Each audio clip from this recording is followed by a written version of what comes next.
Greetings, everyone, and welcome to FSSI, which I pronounced poorly, but that's probably not the only thing I'm going to do wrong tonight. You're This not the week, we first. are going to be talking about the Apple TV series For All Mankind. It's an alternate reality in which the Soviets landed on the moon in 1969 and all the weird technical, geographical, political changes that ensued because of that. It's a fascinating program, and I will admit, when I started watching it, I had no idea it was supposed to be an alternate future, and I got freaked out really fast. So, welcome everyone. On our panel this week, we have PJ Maybe, Colin Archer, maybe Jim the Viking, we'll see, and Mr. AWK Alex. Welcome. I will try my best to make nonsensical comments about this because I'm literally lagging behind you. I've read the premise. I understand the concept about all of this, but work has been kicking my butt for the last 6 weeks. I have just not had the time to sit down and thoroughly enjoyed it. I loaded it up 3 days ago, and all I got was the intro scene. And then I just fell asleep. I did not even finish my Stormtrooper beer that I had just uncanned. So I'm feeling bad, but I'm here to... You're like the Soviets. You're just a little bit behind everyone else when it came to the rest of the missions. They got there first. Well, not in this one. And I will say... I actually jumped on this one because this was something I put on a bookmark because Buzz Aldrin, believe it or not, released a video game on Steam, and this might be like 15 years ago. And it's essentially the space race, but they let you take the side. Are you going to be the Russian? Are you going to be the American? And it is up to you to try and defeat the computer. So if you choose Russian, you know by 1969, your space program needs to be ready to land on the moon, or you will be screwed. So there we go. That's where they got the idea. A computer program. It might have been. I don't know. I haven't seen all of it, but I'm always up for a good discussion and all the details that comes with it. Well, I like the show a lot, and I mean, I don't want to do it just a broad based everything. Season 1, I mean, there were just very good story arcs, especially season 1 and season 2 for me. Season 3 less so, but season 1 and season 2, when we start off with Ed Bowen and crew, you know, we're barely getting to know these guys. We don't get to the reveal for a bit into the episode, and then Ed's sitting in the bar. And everybody around the world is watching. And you think, at least I thought, you were getting ready to watch the regular moon landing. And then it's cosmonaut Alexei, whatever his name was. And it's like, wait, what? And that threw me for a loop. Did not anticipate that. And of course, all the other events in season 1 that happened because of that. Then you get the first female Russian on the moon, and then the Americans do the usual American thing and overreact. So we need 10 females on the moon. I think my favorite character in season 1 wasn't even any of these people. It was Deke Skelton. I loved him. The chief of the astronaut office. I love that guy. He was brilliant. The actor we've seen in a few different things. I recognized him from the Baltimore Cop show, which I'm not remembering right now, which is terrible. But he was a Polish dock worker on that show. Was he not also in the Shield? The moon, Shield? one of the moon, or it was an asteroid coming to the Earth, and it was like the old boys having to go up and destroy it. Armageddon. Was he in Armageddon? He could have been. Because there was 2 movies. There was Armageddon and there was the other one. No. What PJ is talking about is Space Cowboys with Clint Eastwood and what was the Hunter guys in Tommy Lee Jones? Yes, that is an amazing space film. Was that not the one he was in? He played one of the old boys in that. You know, I know I have to look I him would up. need to And check, but it's James just Gardner was also when I in it. saw him, that's what it reminded me of. It could be because I was maybe thinking of Tom Lee Jones's character, but I think I he would believe be James too Gardner's old. character was too old, or he had some sickness, so he could not make the launch. Whereas Eastwood and Jones, they do get to go up to space, and then they go proper American. It's like, oh, you backstabbing bastards! This is not what you told us we were going up here for. oh, and by the way, Sorry, spoiler alert, but this was the kind of Spoiler films they alert. made back in the day. and by the way, Colin, it's no da, it's granda.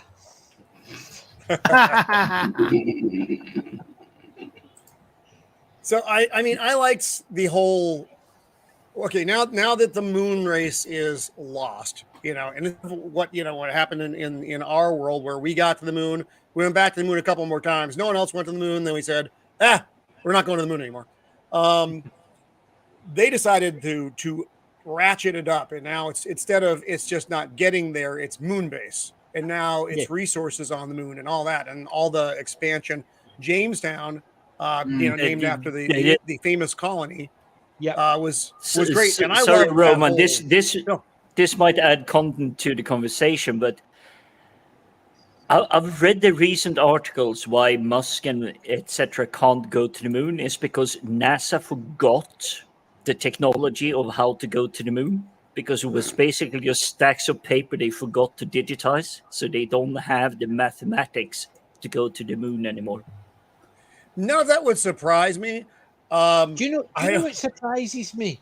Right, they brought all the females in, so like the one Molly, she was representing the actually female astronaut, real life astronaut, who passed away just as this was filmed, because there was a bit in it at the end. Sally Ride. So basically, Sally- had Molly. that was earlier or later, I should say. Sally Ride came into it later. Yeah, but the Molly was, so she was representing the girl the woman who actually passed all the tests for the Mercury. So that was all based in real life. So the Mercury stuff.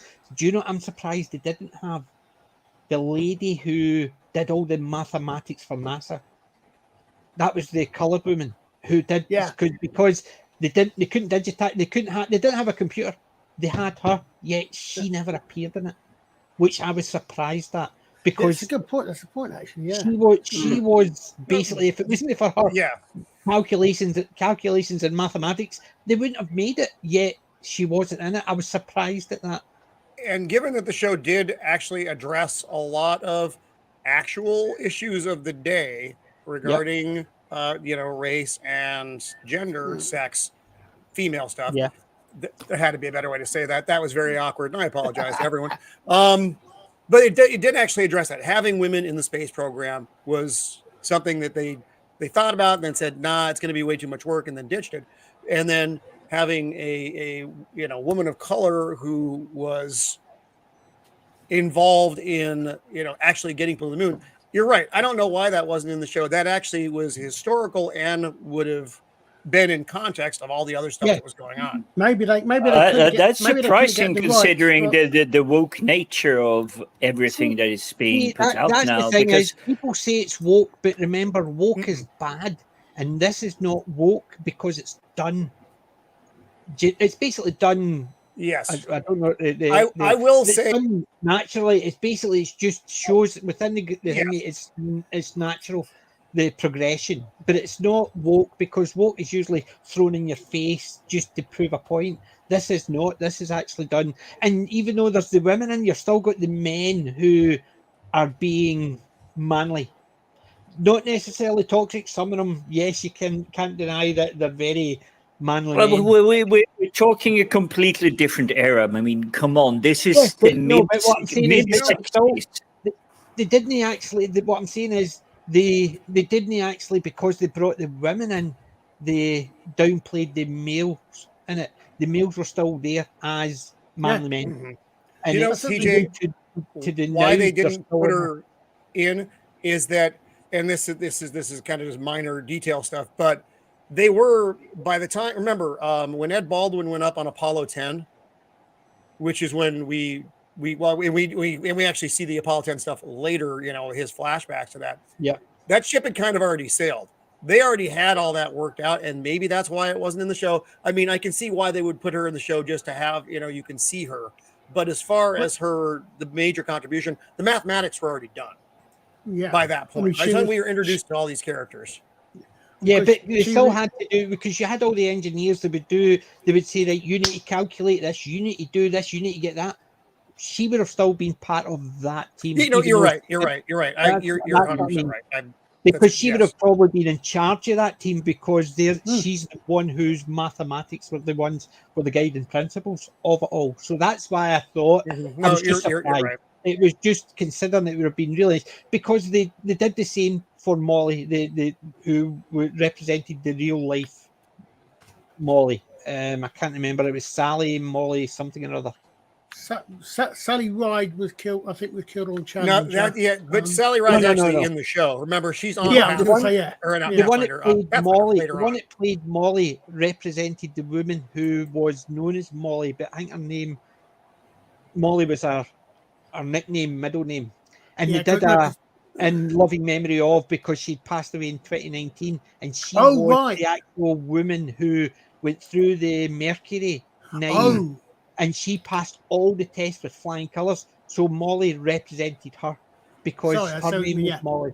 So that's why they had Molly. So I thought that's why when I saw that, and I thought, well, she's based on a real person who went through that real Mercury 9 training because they were thinking about putting women on the moon, and they scrapped it, and then they brought it back. So they brought in the Molly who was Mhm. based on a real life person.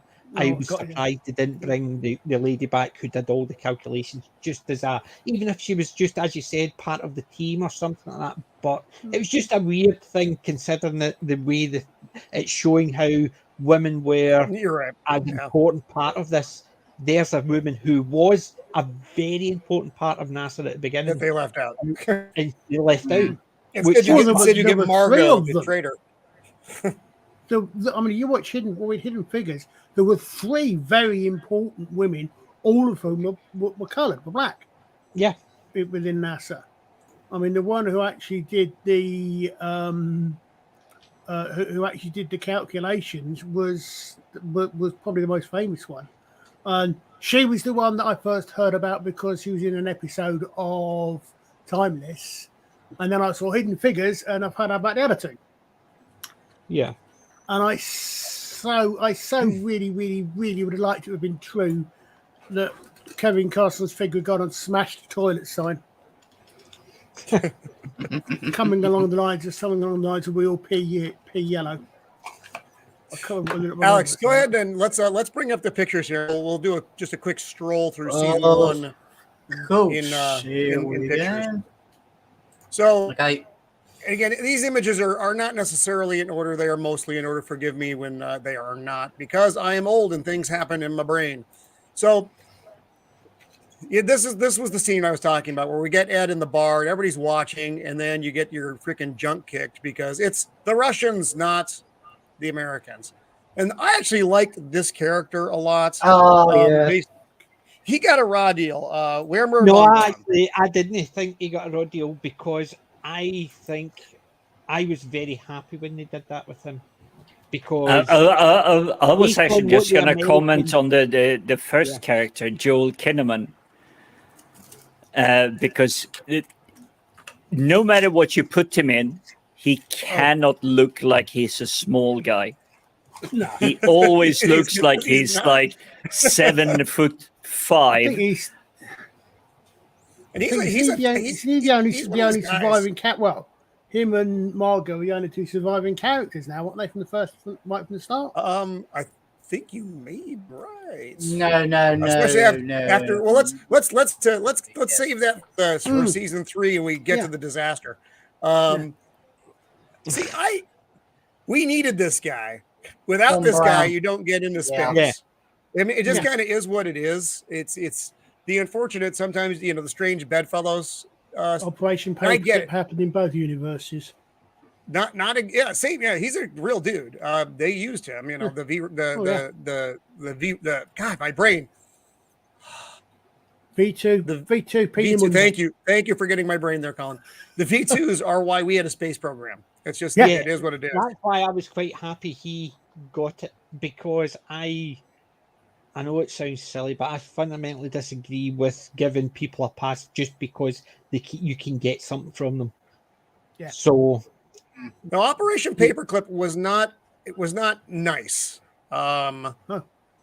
And there's all the butts that I can throw into it, and it is rationalizing a bad situation. And I have to go back to, but sometimes you have to use the bad guys to put forward a better agenda. I don't know if that works, but that's the way I view it. And yes, it was crap. It was terrible. And none of these were good guys because they were all Nazis. Nazis are not good people. yeah, exactly. And that's why I was quite happy when he got it in the neck. Well, Here's just, this is where me and PJ are on the absolutely polar opposites on it.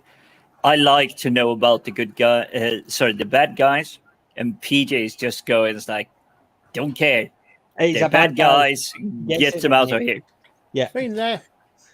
So I like this picture, and I want you to remember this one, the Mission Control, the old school Mission Control. And when we get to season 3, how much different everything looks. Because Mission Control, this looked that same way for a long time. No, I lie. I've been to Looks like my Mission first Control. day in IT.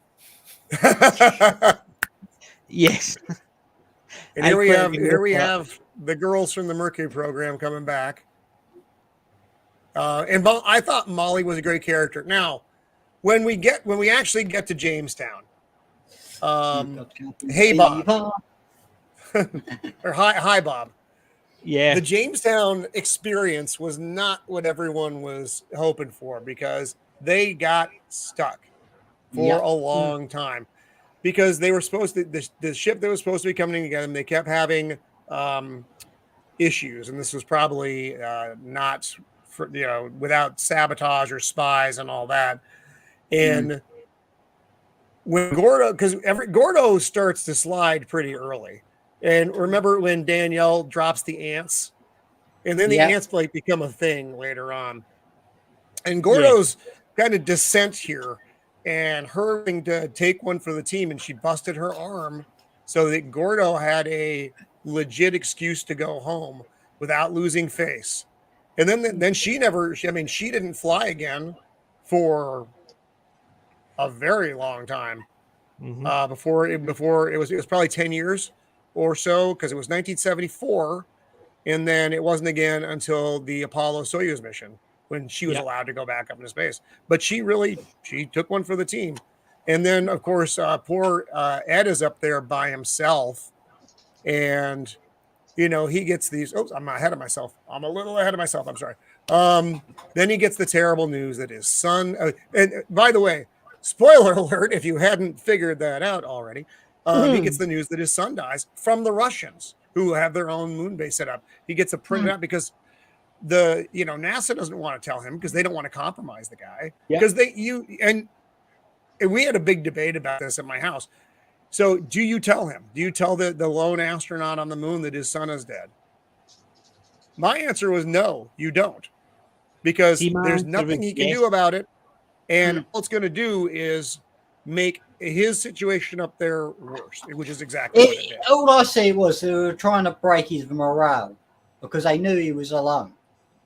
But see, the Russians, I thought they were actually, that was quite a thing, because for all they knew, he'd already been told, because remember, all the communications, they had worked out how to send the communications that the Russians couldn't get. So as far as the Russians would know, he must have got told because his family, it's out there, so people must have told him.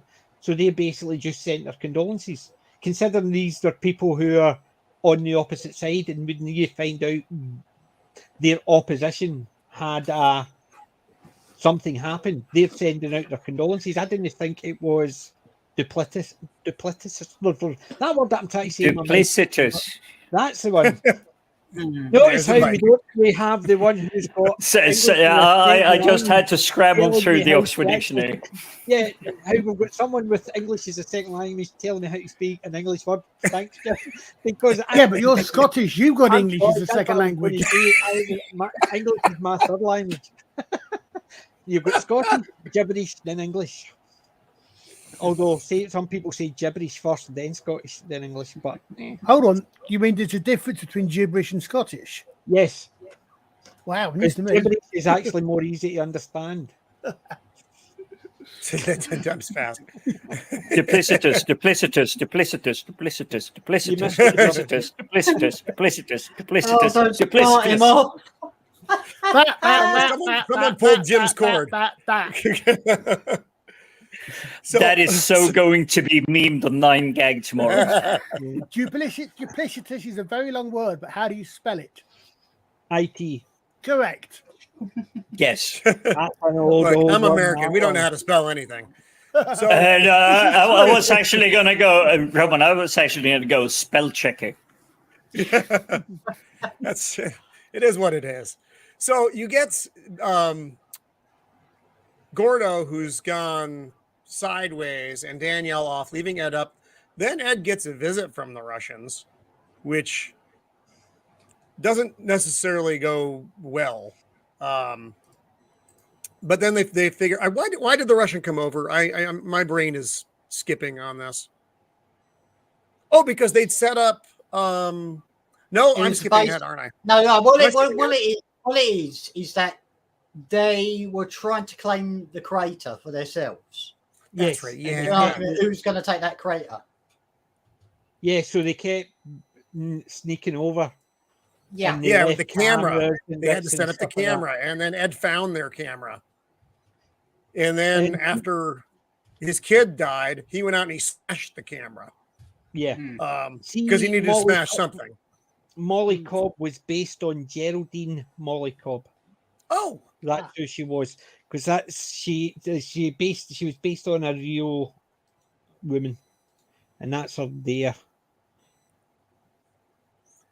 Geraldine M. oh, Cobb, nice. Molly. So she basically passed all the tests in the Mercury 9. She passed them all with flying colours. That's who they based it on.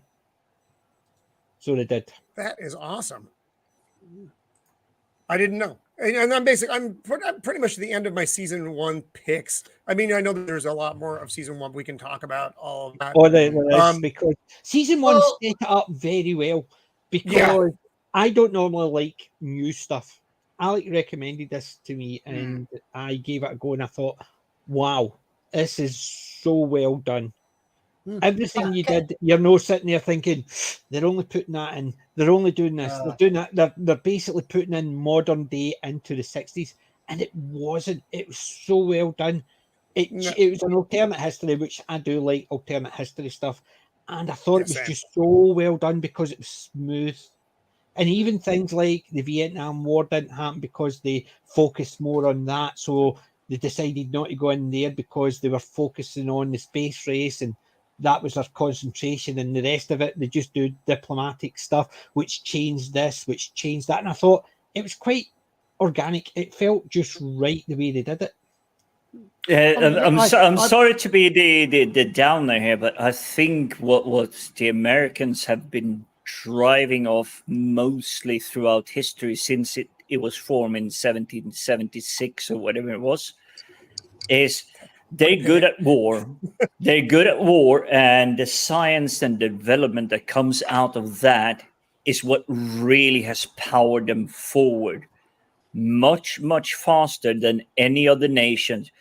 The only one that I can think that can keep pace would be United Kingdom.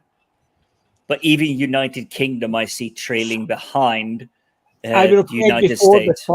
before the First World War, I would say yes, but after the First World War, no. The UK, the United Kingdom, or Great Britain started going into decline. Yeah. As a power. Before, Yeah, the but First we World had War. we had the Scottish saving our butts in both of them. Of course. And the Zach, rest of them. thank you for doing a drive-by like Zach. Appreciate that. I think Thanks, it, Zach. it occurs to me, in fact, that that going back again a little bit to what we were saying about Von Braun and the rest of it, answers to the question, war, what is it good for? Absolutely. Technology. The Apollo moon Absolutely landings? nothing. But see, the thing is, as well, Yeah. because they focused all their. See, sorry to our American colleagues and people in the chat, the American infrastructure, as you said, war gives innovation. Yeah. But also the other thing they're good at is making sure they don't look bad. Hence the reason with the Russians landing on the moon first, they had to make sure they didn't look bad. So they basically threw all them into the space race because to prove that they are not second. And that was very well done. It wasn't a negative thing that the Americans were in the show showing that, or they're just doing that. They basically how it would have happened in the 60s. We cannot have the Russians outdoing us. So put all our concentration in there, which would have affected the war and in North Vietnam. It would have affected Korea. It would have affected other things. It's basically it's just an ongoing effect. It's cumulative. And if they had their focus somewhere else, these wars probably wouldn't have happened the same way. And the same with Russia going into Afghanistan. That was taken out of the window in this movie as well, in this show as well, because Russia was focusing on outdoing America. So they weren't going into Afghanistan, which caused all the Taliban and all that. They concentrated. So it showed how if they concentrated on a space race, how things may have been different across the globe because they had their fingers in other pies. Which there's also the fact that that if you compare it to the real world, one of the interesting things is the first episode, or the previously on, if you like, in the first week season, is interesting just to watch and see and try to spot what almost frame by frame. It's like, okay, so they've changed that. They've left that the same. They've changed that. They've changed that. I mean, like, for example, in beginning of 3, they had one minor change is with the Brighton bombing. They actually had let the IRA kill Maggie Thatcher. Yeah, that was the one thing I didn't like. I agree, but but again, little changes like that, which probably wouldn't have been affected by the timeline change. But I've long thought that if the Americans, because they were the premier nation in doing all this space thing, hadn't lost interest after Apollo 12, 13, if they carried on, Apollo 13, if Apollo 13 had gone successfully, it may not have been an Apollo 16 or 17. For starters, but if NASA hadn't lost interest and had carried on going, I still reckon we'd have been on Mars, maybe even earlier. But certainly, I think the timing on the timing and the technology makes sense for that. Mm-hmm. The thing is, also the fact is technology moved forward faster in this. Yeah. You had, was it the end of season 1? They had video phones. Yeah. Basically, they were making video calls at the end of season 1 because, in effect, they're saying because they needed to get the technology to communicate with the moon and not just by radio, they wanted it so they could actually talk to them face to face, which. That is kind of a theory I have. Whenever Elon Musk actually settles Mars, and let's face it, for all his failed promises and never the fact in 25 years he hasn't delivered a single thing. He's delivered a lot of promises, but not a single thing. But he will be first to Mars. I'm pretty certain of that. once we have people on Mars, I am pretty certain that telecom companies like Verizon, Vodafone, Three, whoever it is, they will figure out a way of having almost instant live communication with Mars, regardless where it is. And I know it will break Einstein's laws Yeah. of physics or whatever it is, but I'm pretty certain they will figure it out because it will make them money.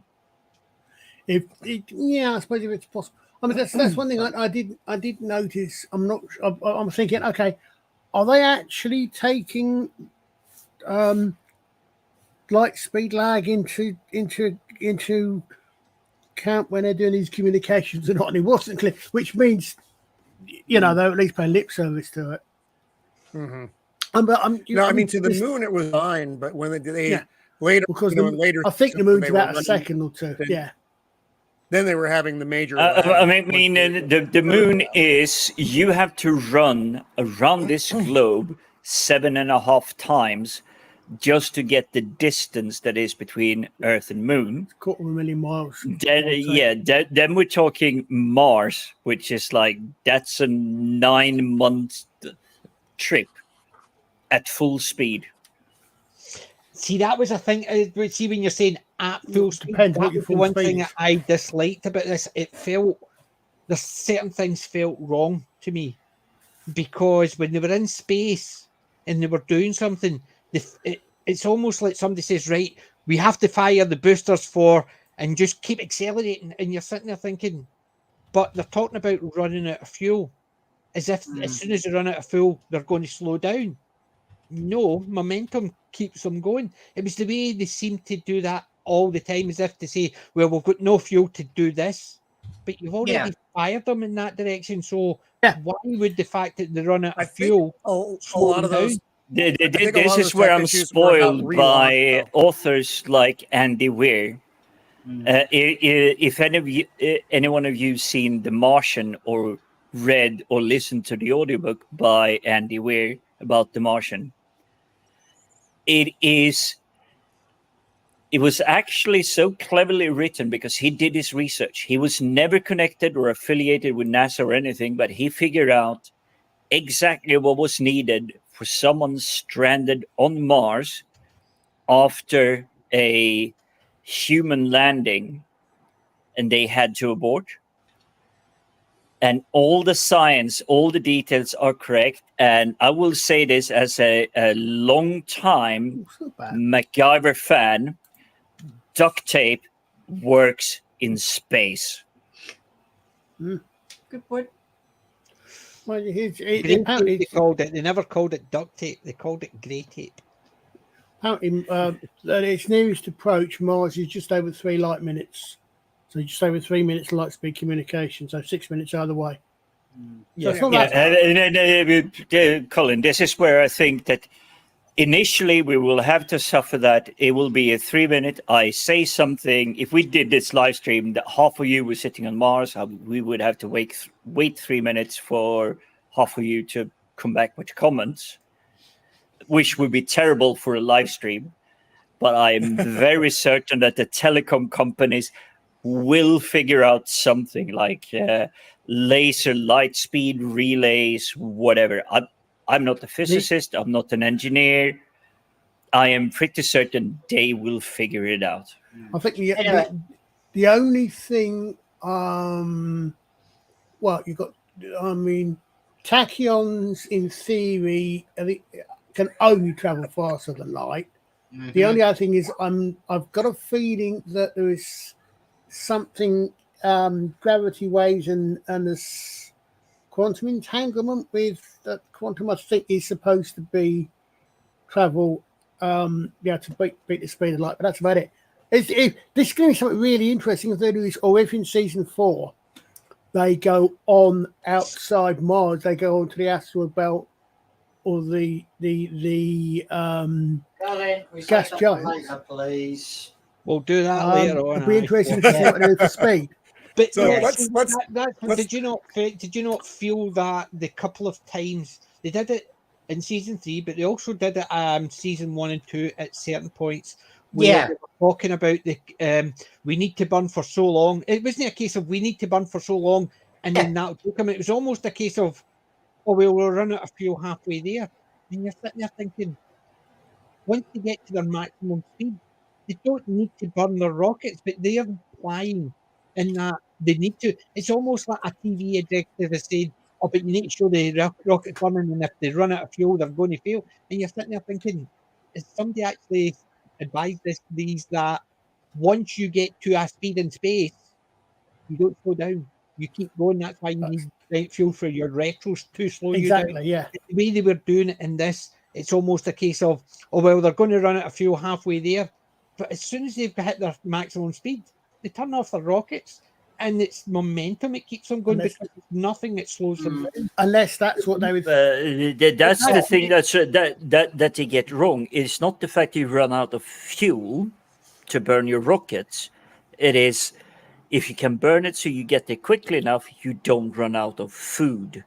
Yeah. But if you only have like a couple of driblets left We've found of out fuel, you will get slower there, and you have to eat a lot more food and consume a lot more water. Yeah, but it's just a case of one. You just seem to be a couple of times that they were implying that they had to burn the rockets all the way there, and I think it was for visuals because they always showed it outside and the rocket was burning, getting there, and you're sitting there thinking, it is space. You realise once you reach your maximum velocity, you do not need your rockets to keep going, and that's what implied. They implied they needed to keep them going until they got there.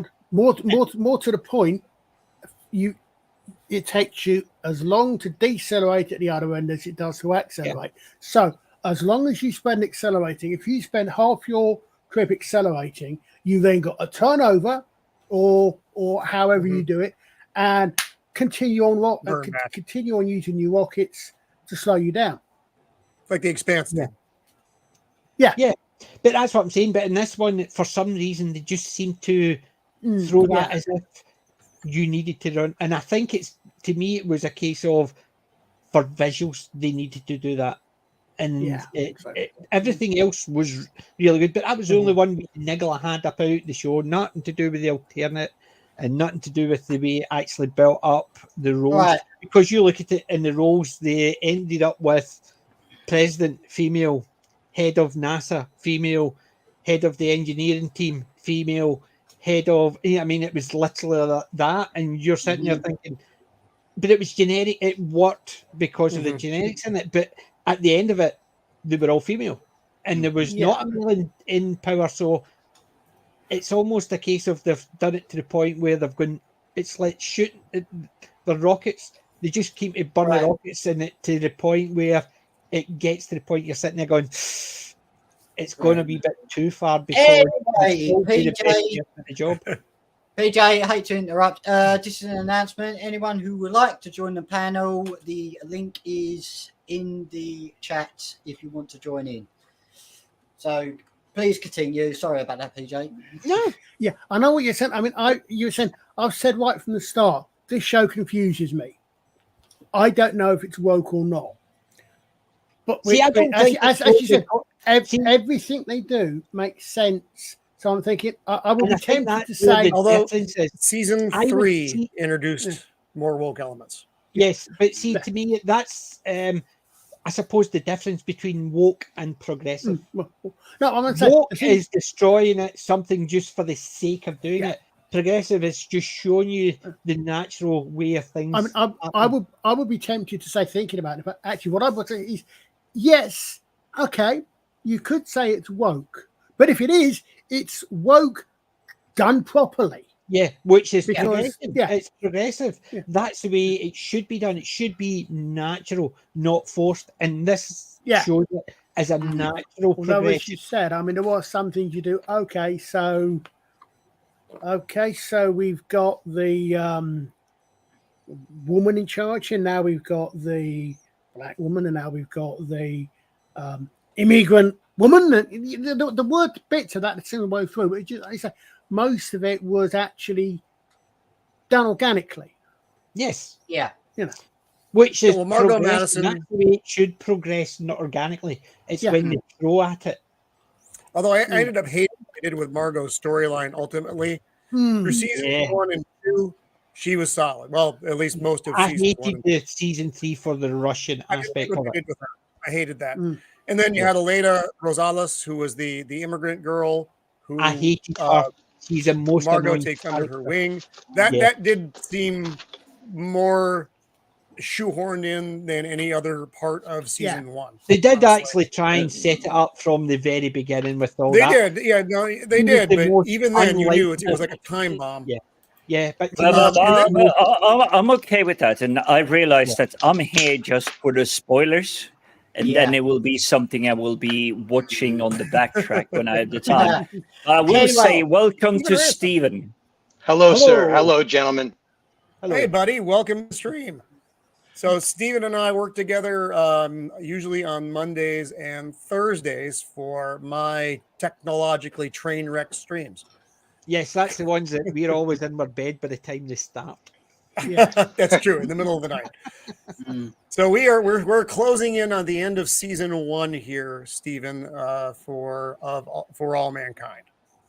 Yes, as I said in the chat, I haven't seen the show, but I mean, I've seen all the supplementary Hollywood entertainment regarding NASA, all the Tom Hanks stuff with, God, what was the name of that series that he did, that Tom Hanks did after the Apollo movies? From the Earth to the Moon. From the Earth Yeah. to the Moon. Do you know what Yeah. NASA stands Yeah. for? Do you know what NASA stands for? Need another 7 astronauts. Oh, that's I was going to terrible. say not another space agency. Still too soon. Lord. I know, that's Scotty. Anyway. Ricky Scots. So they also remember they also introduced the aspect of Tracy Stevens, Gordo's wife, who was a trained pilot. She ended up back in the program as well, and that becomes very important for season 2. Yeah. Because we can I think jump to the end of this season pretty quickly. Ellen, the lady gay astronaut, goes up she's with Deke at this point, right? Yes. That's and she tells him that she's gay, and he's like, I wish you had never told me. Of course, he's dying at this point because they had an incident up there on their way out to on their. So there was 3 of them. There was Ellen, there was Deke, and there was another astronaut. They're on their way to the moon to pick up poor Ed, who's been there for a long damn time by this point. Mm. I forget what the incident was, but Deke gets injured. The other astronaut dies. It was, And- was it when they were they had yet another Apollo 13?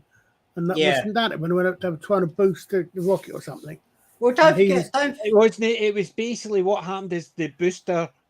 Something happened. There was a piece of a kit basically knocked one of their Yeah. Well- yeah, it was because trying to fix something, wasn't it? yeah.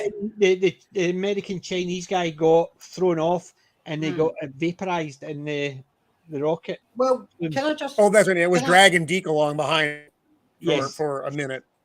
Well, Yeah. can I just mention No. something? That is good. That is good. Remember, there's a little bit of a hidden thing to this about the rockets, right?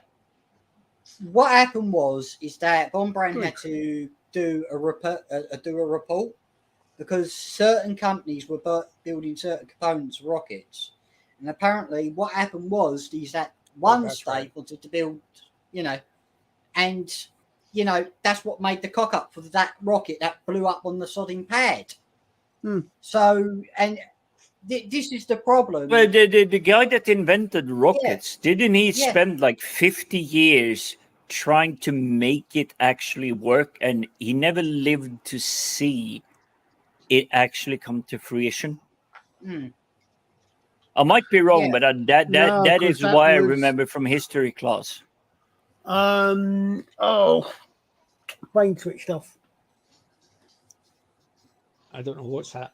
I think was the one that actually came up with the concept of rockets. Yeah. Are we I am talking not- Goddard? We're talking history. We're not talking about the program at the moment. But, but yeah, it's- no, I'm just saying. Yeah. Well, as I understand it, this show is kind of tied into history. It's just switching certain facts Yes. around. So Yeah, yeah. where Every now and then, US it's the did same. something in the show, Russia was actually the one doing it. It wasn't US. They got critical scientists. They got the critical resources that was required to make this happen, which is why it's flipped over Yeah. as a script. See, I think, do you know which to me would have been the one change in this, which would have made the alternate reality work better, is if Van Braun got captured by the Russians. It would have, and it would have. Yeah, because they never explained how the Russians did it first. Exactly. Whereas if he had get captured by the Russians, then you could understand why the Russians made it first. But they still had him there, the father of rocketry, and yet they still were second. Yeah.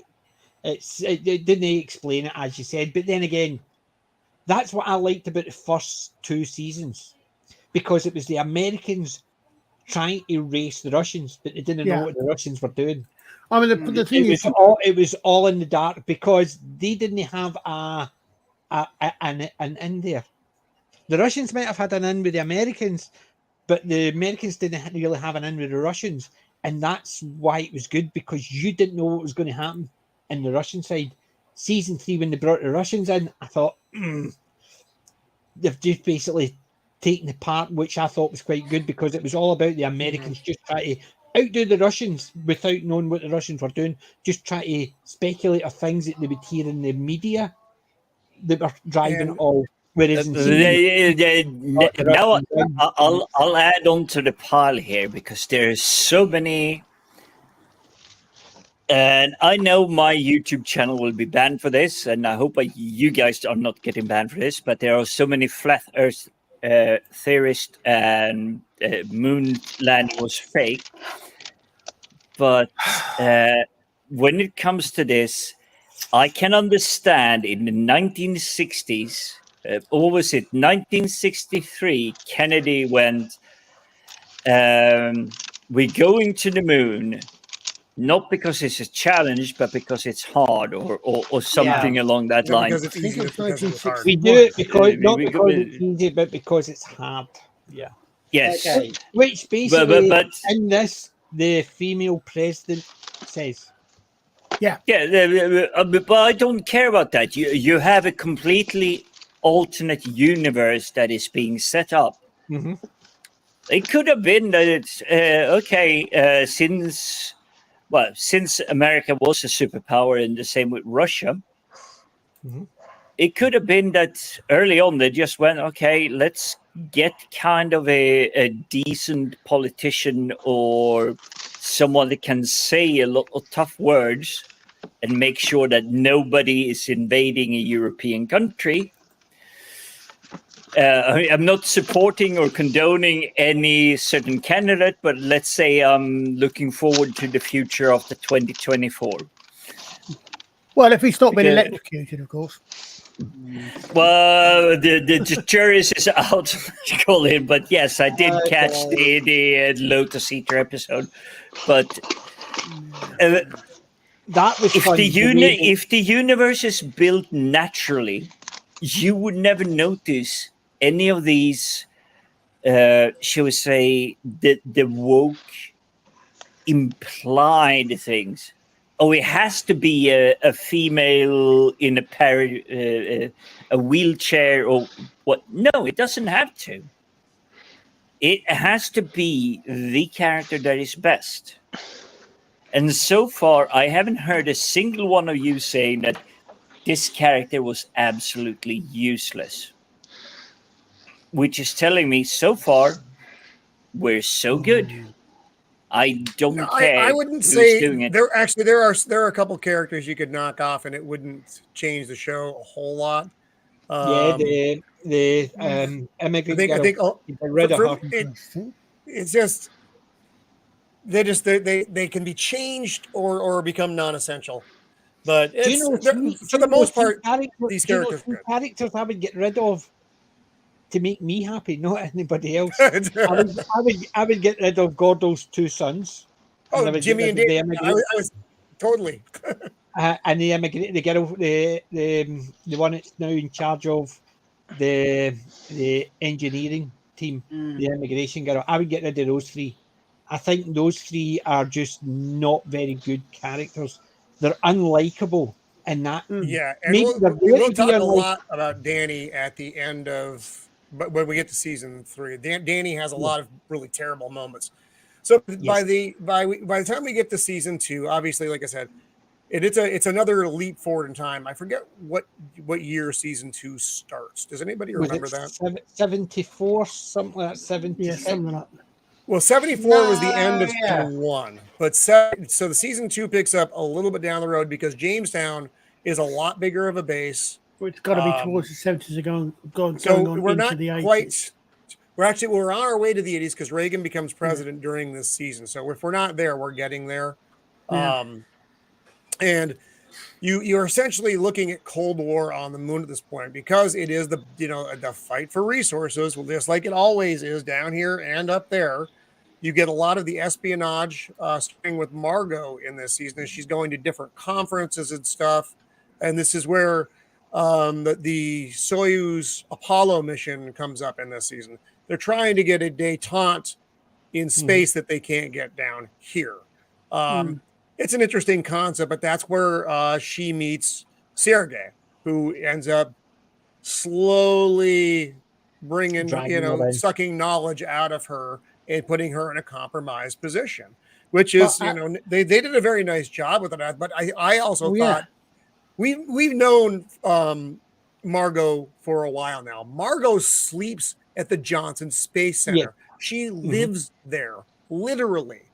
And for this person to get corrupted, even in a gentle way, I thought was an unrealistic thing. I thought she would, as soon as they start asking her questions, she's like, y'all better figure this out for yourselves, or something to that effect, which is not. I quite agree, because the fact is, as you said, she lived there, so she was there 24/7.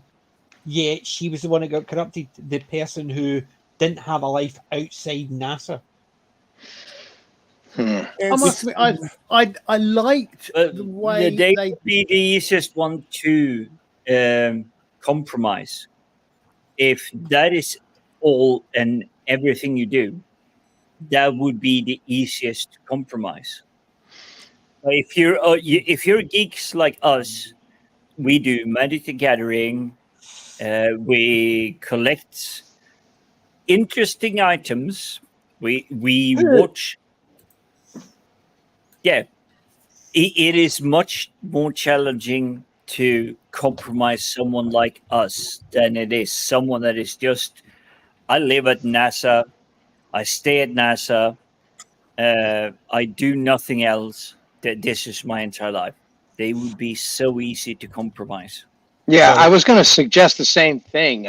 From my little knowledge of spy work, the isolated individuals, especially socially isolated individuals, are very easy to manipulate, not necessarily corrupt, because they may be so isolated that they don't have enough information for this manipulation to not work.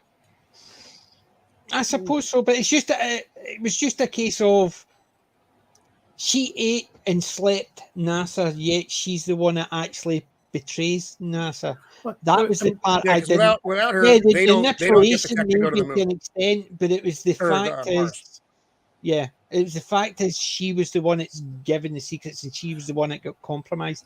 But at the And same that was the time, part I thought was a bit weird. but at the same time, she was actually getting stuff from Sergei, which is why, spoilers, he got into trouble.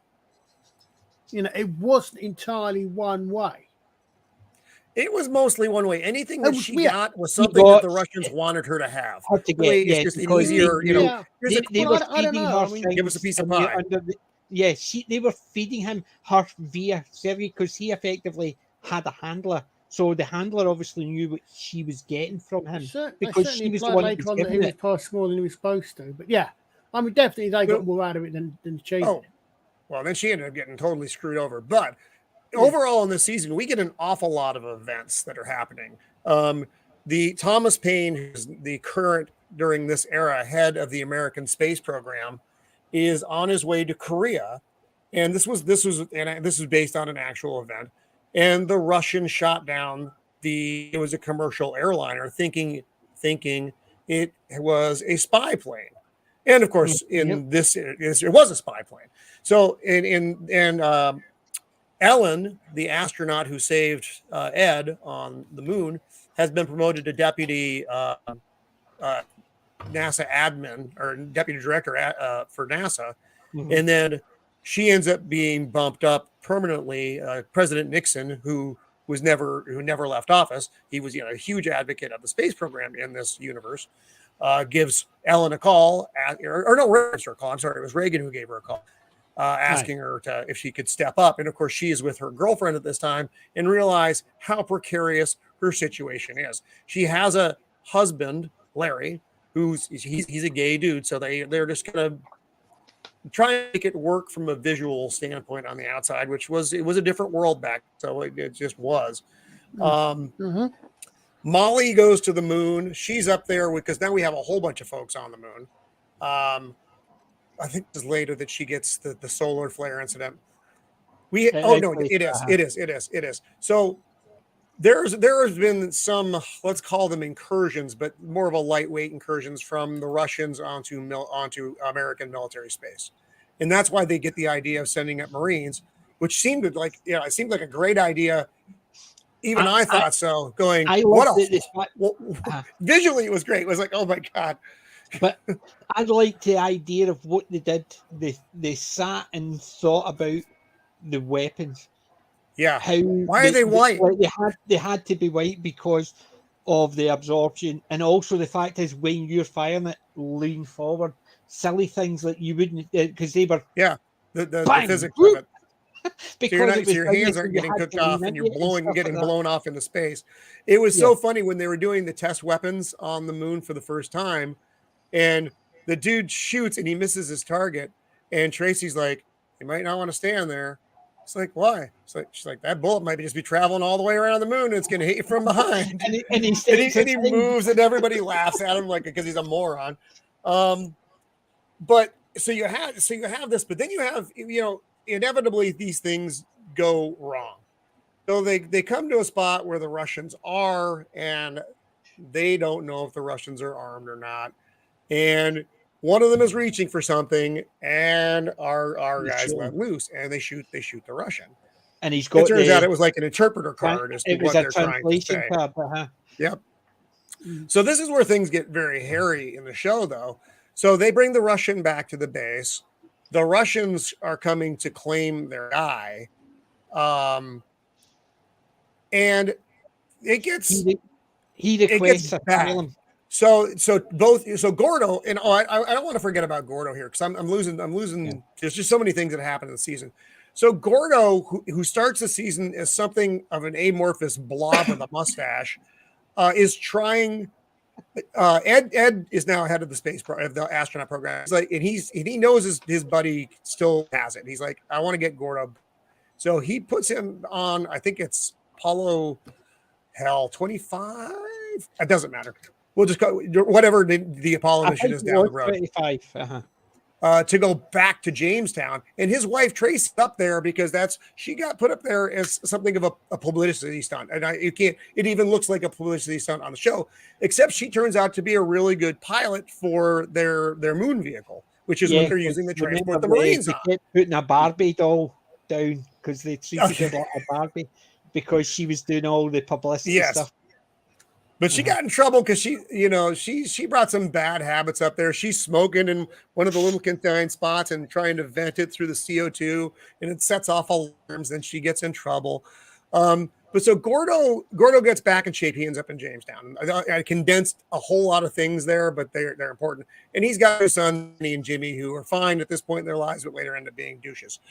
So, so they all end the moon together. And at this point, so the Russians are coming to get their guy. Gordo and Tracy are off in the old Jamestown section of the station because everything is kind of built around that, but it's like the old museum piece of the station. And the Russians attack. They are letting loose. They are firing on the station. They blow out a window, and they also damage the nuclear reactor. This is where the great this in the day. Okay, and this all the there are so many things that happen. So while all this is going on, the Soyuz, the Apollo Soyuz mission is going on, and so the airliner got shot down. This causes a lot of tensions, and while they're up in space, tell them no, don't do it. And Danielle, to her credit, convinces what was her counterpart's name? Oh, it wasn't I should know Alexei. It this. was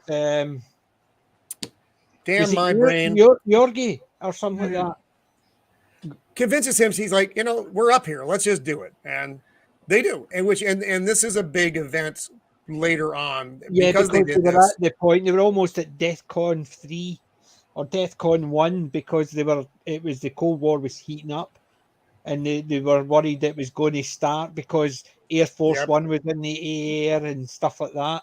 And then they did that and they just sort of killed it all right down, which was very and now well you done. have the nuclear. We're looking at a nuclear meltdown at Jamestown, which is this is going to kill everybody on the base.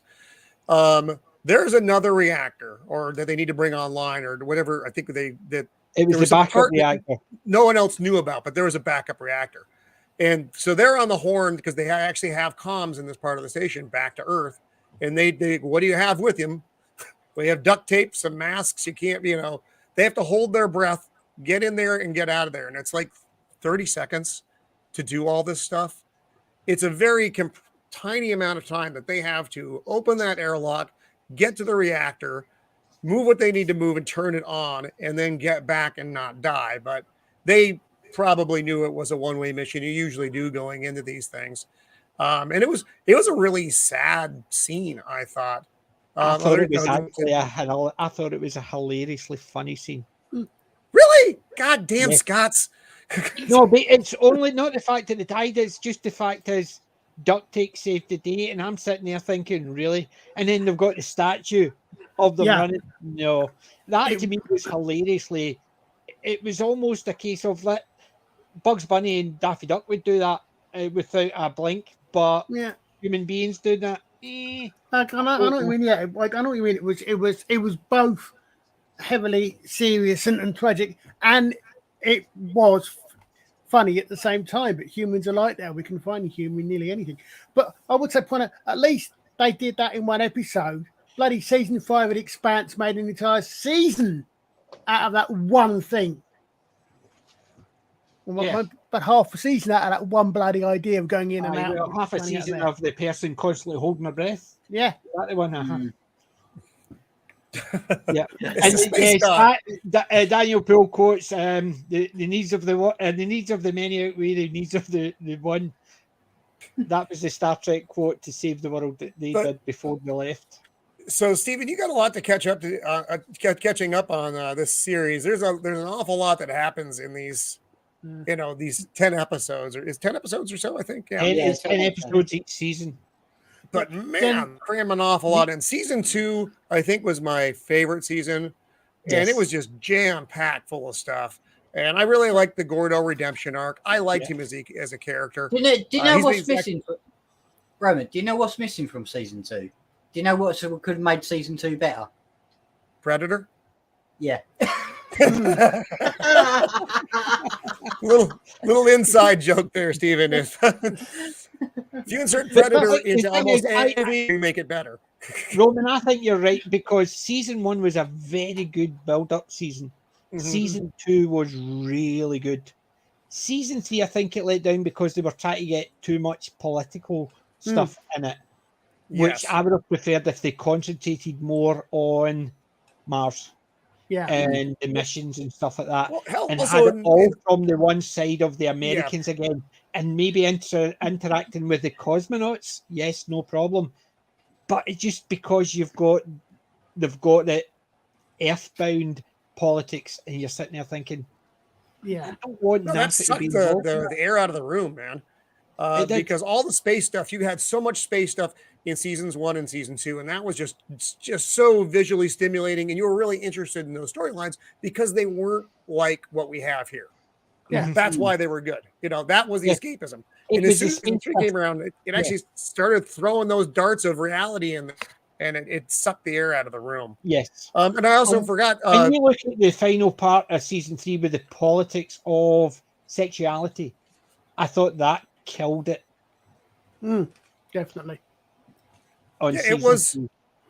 And I'll say I get it, but I didn't enjoy it as a viewer. I didn't enjoy it. And I don't think it's something that needed to happen that way. I actually think the best thing that could have been was her resigning. No, I but think you that know, was I'm the- not actually talking about that part. The that part. Oh, which part are I'm you talking about? I'm talking about, is it Wilkins?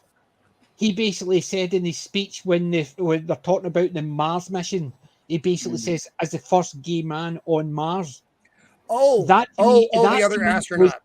The astronaut, to me, that actually, it was done well because but I think they misfired it because it actually came across as bad for that community, because effectively everybody was saying they're going to be talking about that instead of Mars. So what they're saying is, because their sexuality came out, that became more important in the mission, which for current day, you want to hide my face?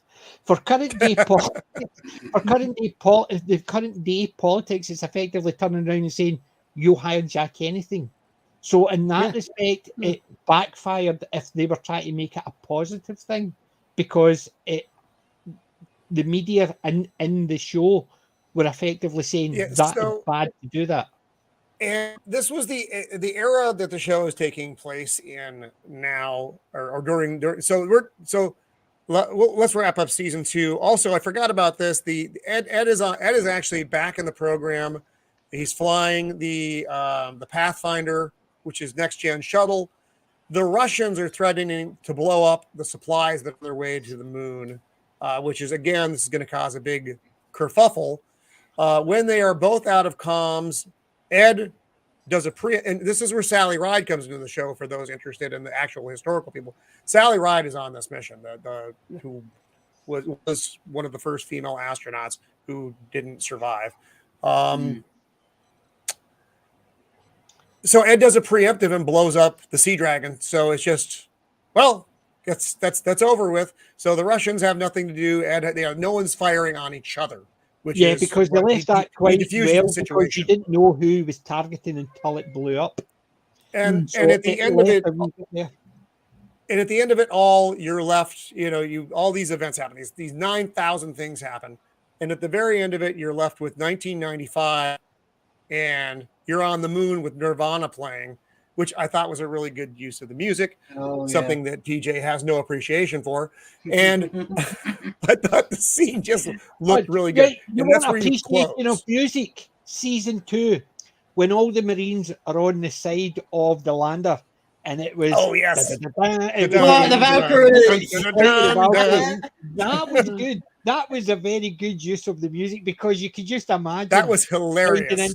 Riding into the battle with the flight of the Valkyries. That was just so well done. Even I was sitting there going, "Yep, that works." How would you say how I like that the smell of napalm in the morning on the moon? Yeah, I was thinking the same thing. I'm noticing that there are multiple parallels when they're playing Flight of the Valkyries. Is that at the same time to our parallel line as Apocalypse Now, and whether or not that's supposed to be No, it's not. But the fact is, it's because the Marines are actually holding on to the outside of a lander, going into a battle situation. And the Valkyries, the same idea as in the helicopter. The flight of the Valkyries going into battle. So it's soundtrack as opposed to in story music. Yeah, they are just humming it or they're actually singing it. So it's almost like we've seen the movie. So we're all going. They're referencing the movie. Yeah, it's the Marines referencing the movie because they're actually the ones singing it or humming it. So they're all sitting in there going da, da, da, da, da, and it's really well done because you can just imagine a load of them doing that just as they're going in because they've sat and watched the movie. Yeah.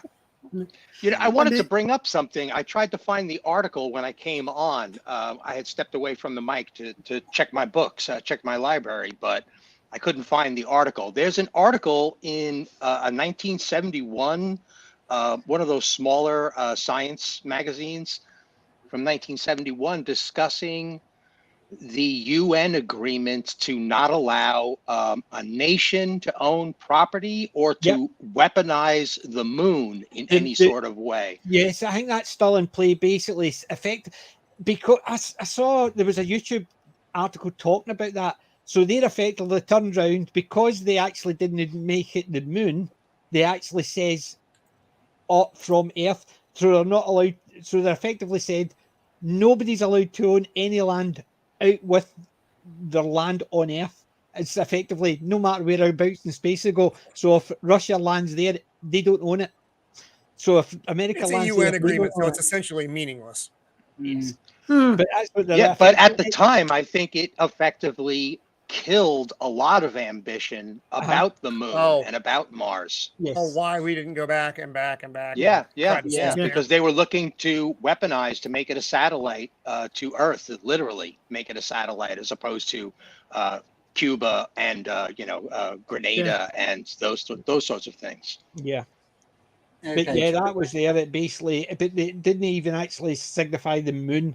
It was literally anything, asteroids, Mars, Jupiter, or anywhere, even outside the solar system, because it was so vague that they were effectively saying anything outside the Earth, no country's allowed to own.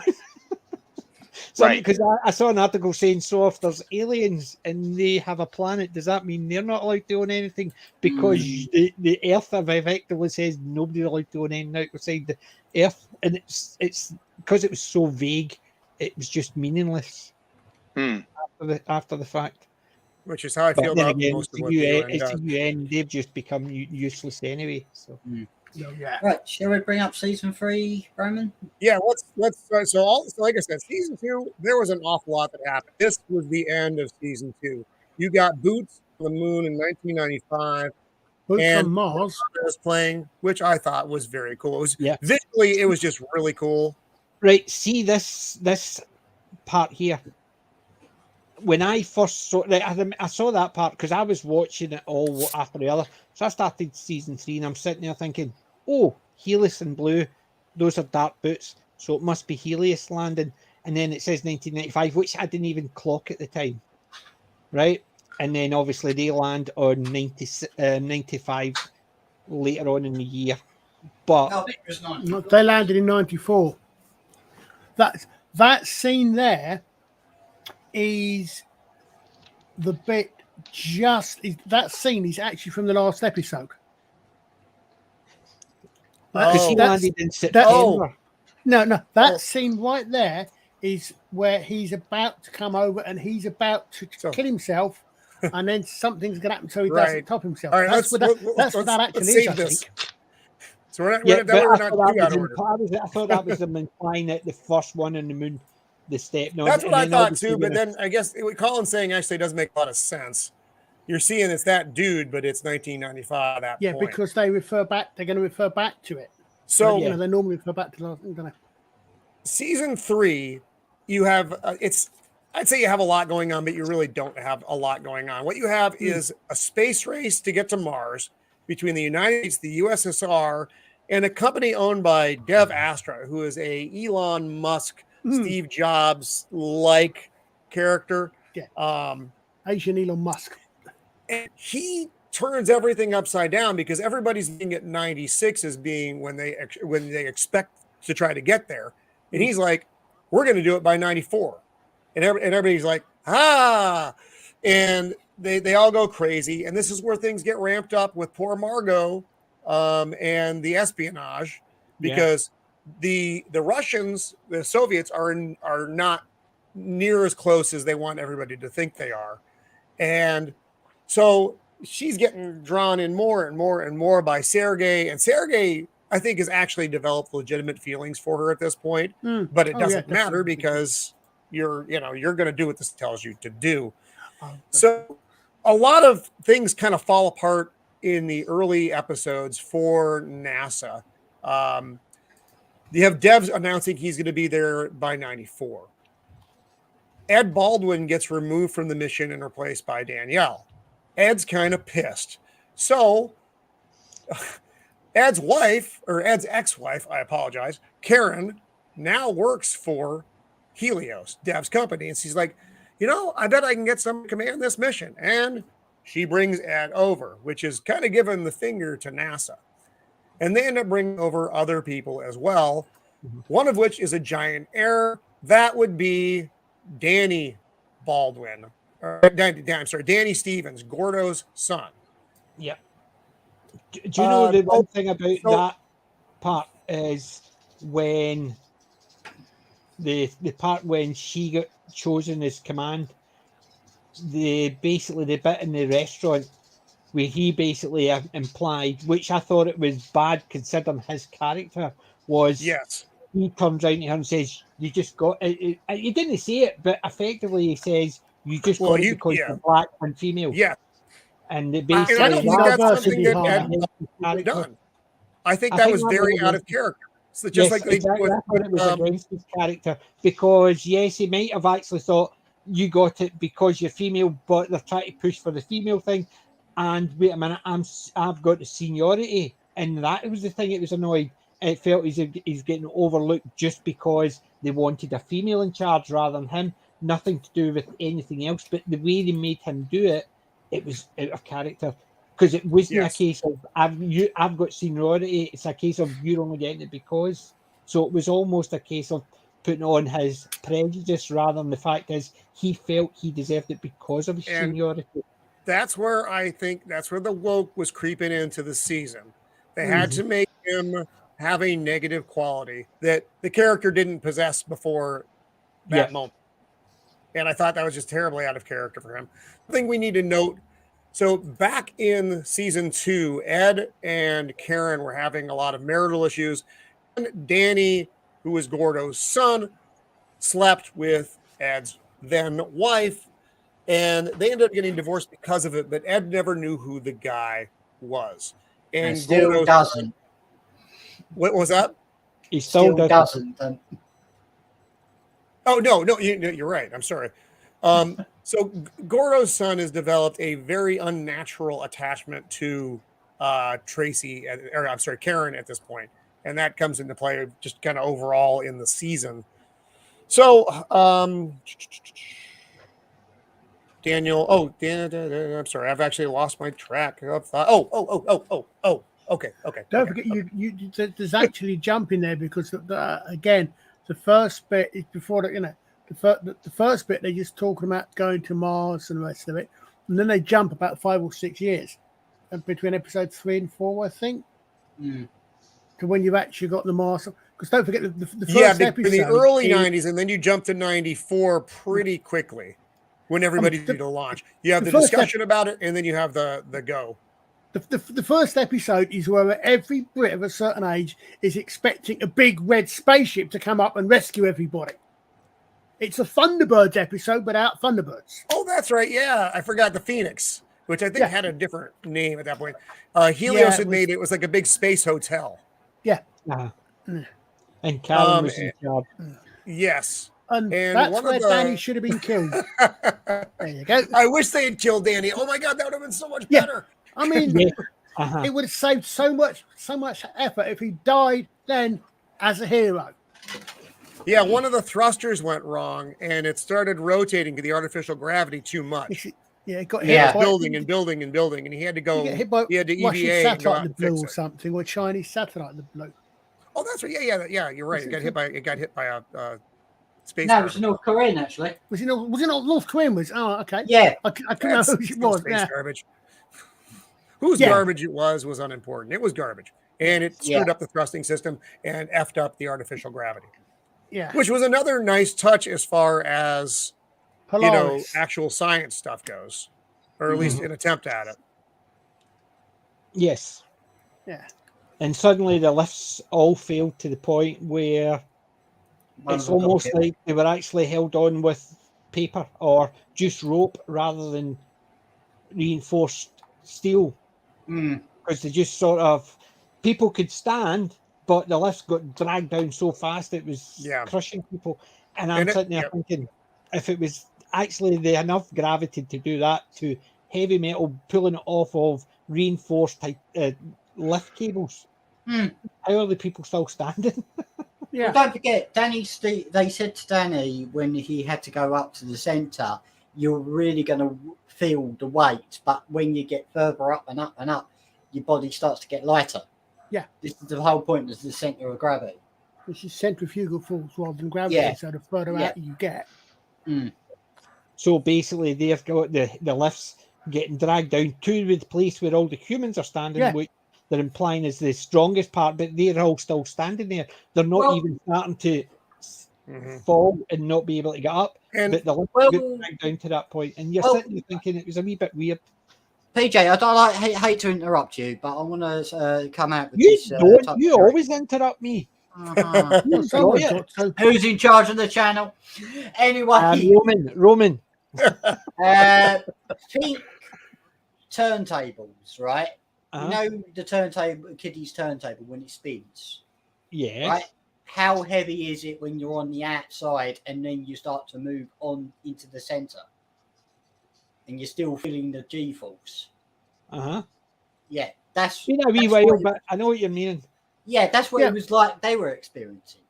Yes, what we're saying is that what I'm saying is in the center where the thing is, but Yeah. these lifts are getting. It's not as if they're just held up because they're in space just with normal ropes. You would assume they were built like lifts anywhere else. The just difference is it's in space. So it would be reinforced cables because they're still Yeah. got people up and down, yet they're getting dragged down with such speed. Yet the humans are standing there, no issues. That's but what I'm then- saying. I know what you're saying, but if you think about it, what happens if you're on Earth, and even on Earth at 1G, which is probably slightly more than it was, what happens if you get a lift, cable breaks? The It brakes doesn't- on the left stop it. No, okay, okay. Yeah, okay. Well, we're But no, talking you know about what the I'm saying? brake failed. Yeah, if that fails, what's going to happen? It's exactly it's a 1G is still going to be enough, depending on how far that's come. It's going to be enough to pull that down. But I get what you're saying. Yeah, it did seem to be quite catastrophic while people were still able to stand It up. wasn't so much how fast it came down. It was the fact is it's meant to be the gravity was so strong at that point, it snapped the cables. Yeah, And that's the part I had the Yeah. issue with, that that gravity's so strong it snapped the cables and dragged that down. However, the people are just starting to feel, oh, it's getting a wee bit hard to move. That was the part. So it was strong enough to snap cables, but not strong enough to snap bone. That's what I was doing. It's just the wee silly bits where Yeah. it looked fantastic, and I think that's where it is. Somebody's going, doesn't matter about the science part. We wanted to do this to show the catastrophic failure. I understand why they did it, but when they're showing so much of good science, then they do something like that. It stands Yeah. out, that sort of thing, and that's the point. And it's the same idea when they're climbing up the ladders. You've got, was it Ed? He's got the broken leg at that point, or the Yep. ankle or something. Yeah. And he's still managing to pull himself up. You can imagine if he can't put weight in one of his feet, he's effectively pulling one foot and then he's having to either hop up or pull himself up. And if they're saying the gravity's higher, then unless he's extremely strong, yeah, it's going to be upper body. Right, I weight. want to fast forward to one of our future casts. Space 1999 Breakaway. How much G-force were they experiencing when the moon accelerated out of Earth's orbit? Yeah. They were on the bloody ground. Yeah, not to mention all of the other forces that you guys aren't really talking about, like Yeah. actual mass of a planet, all the electromagnetic interference Mhm. having to do with like they're separating from an electromagnetic field of Earth and Yeah. all the shear of radiation. Which- Yeah. Which Yeah. is in fact, of course, why we know, which is going to be the most important thing to find out in season 4, is how come the Earth appears to be absolutely fine after the Moon was whipped out of orbit 4 years earlier. Yeah. See, there's one thing I don't know if anybody else has noticed that they only did it once or twice, which Mhm. annoyed me because the rest of the time they didn't. And I'll show it by example, right? This is my wee spaceman, right?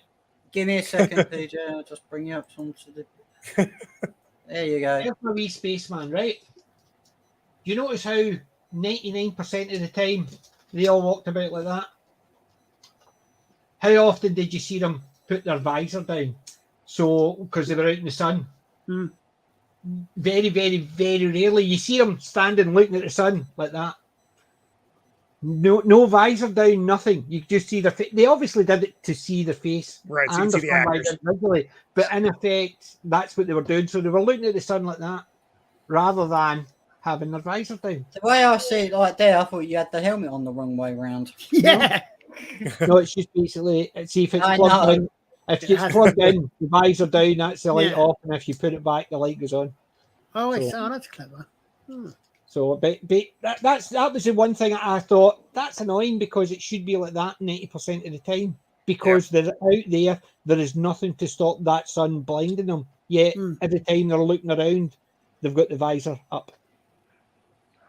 And that was just one thing I thought. There's a typical the movie viewing outstrips the science because we don't want to hide the actors' faces, and I understand why they did it. Yeah. But Yeah, there's also the effect of the mirrored lens having to be digitally removing the film crew camera as well. Yes. Yeah. Yes. Yes, but it was me silly things like that you notice because there's so much science in it, and then they do something which goes against it. Mm. I can say one thing: I love the accident in this, where that poor woman's just standing there as this Oh. thing's coming towards her. Oh, so we're moving forward past. So the Phoenix, which it really, I forget what it was originally called. It was just that space hotel, Polaris. and that was actually owned by Karen's then husband after Ed because he was a gazillionaire, and then Helios and Actually, Dev, I think she was his like business partner in a way. I don't think she was attached. Yeah. to him. He was no, she was his more- wife. Yeah, because that same dude, remember earlier on, was married Yeah. to Tracy. to Tracy. He just had Yeah. this thing for Remember that. astronaut, powerful women ex-wives. Polaris. Polaris, that's what it was. Thank you.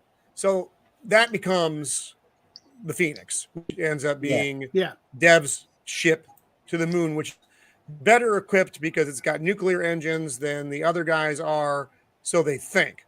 So you have the three-way race. Margot is just giving away secrets to the Russians like it's cool at this point, so they can get their engine tech up to speed. But then everybody launches at basically the same day to go to Mars, which was a little bit weird, but whatever. Yeah. And of course, Phoenix is already in space, so they've got a head start over everybody immediately. And they are well ahead of everybody. And then the NASA aircraft deploys its super secret. So it's the Phoenix, the US spacecraft, and then the Russians are back here somewhere. Deploys a solar sail, which no one else has, and it allows them to be more effective and move a lot faster. So they shoot out in front of everybody else. So they're going to reach Mars a good chunk ahead of, I think it was weeks ahead of everybody else. 7 days it But- was a week. Mm. Then, the Russian, being the fast movers that they were with technology that wasn't theirs, had a problem. And they Basically they accelerated to the point. They were pushing too hard, Uh-huh. and one of their engines malfunctioned, and then they went dead. So they were asking for help. Fine. Yeah. Ed, being the space commander that he is, wants to go back and help them, but Dev overrides the power, the controls of the ship from Earth. It puts everything on auto to Mars. So Ed can't go back and help them. So the US goes back, and while they're trying to figure out, because now they're figuring out, now we're not going to have enough fuel to, we either do this and rescue them and we have to go home, or we do this, or we just keep going forward and desert them. Well, they don't. And but they figure out that they are using the same type systems. How could that have happened? And while they're looking at trying to connect the system so they can basically siphon fuel from the Russian aircraft, the Russian aircraft has an explosion on one side, which makes it drift into the United States ship, and it is horrible to watch. Yeah, she's just watching it coming, and there's nothing she can do. No, it's a very good visualization of that.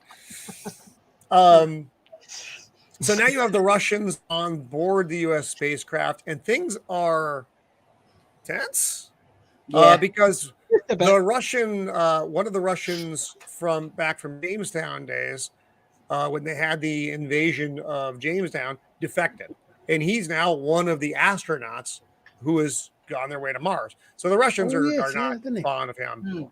Because that was why Kelly, the Russians invaded Jamestown, because he had defected, and they wanted him back because they thought the Americans were holding him prisoner. Yes.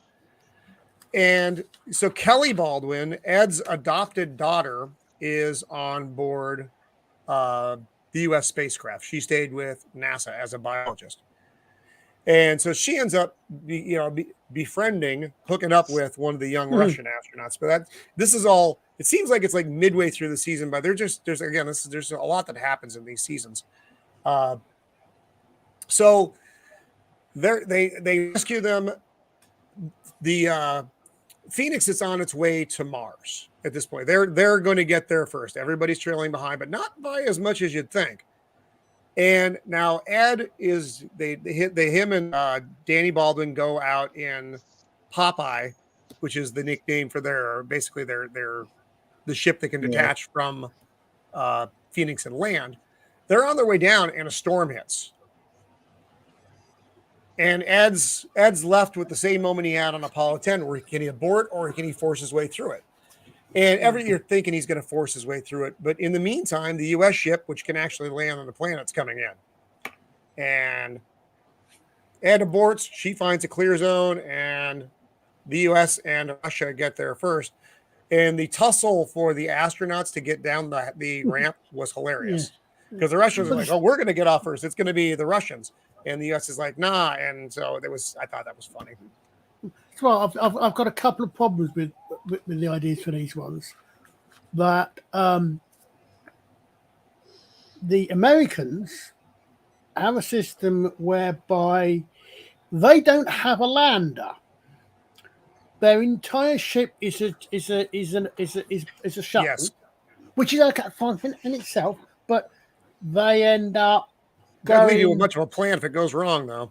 Exactly. If it goes on, you're 3.5 light minutes from home, and if anything happens, spoilers, what are you going to do? On the alternatively, as becomes an important point later on, your spaceship is effectively a flying hotel, and yet you've only got one lander, and you're not carrying any spare fuel for the lander. Bad planning all round. No, you're right. No. They gave themselves no margin for error. And when you're dealing with this kind of stuff, you have to have a little bit of flexibility.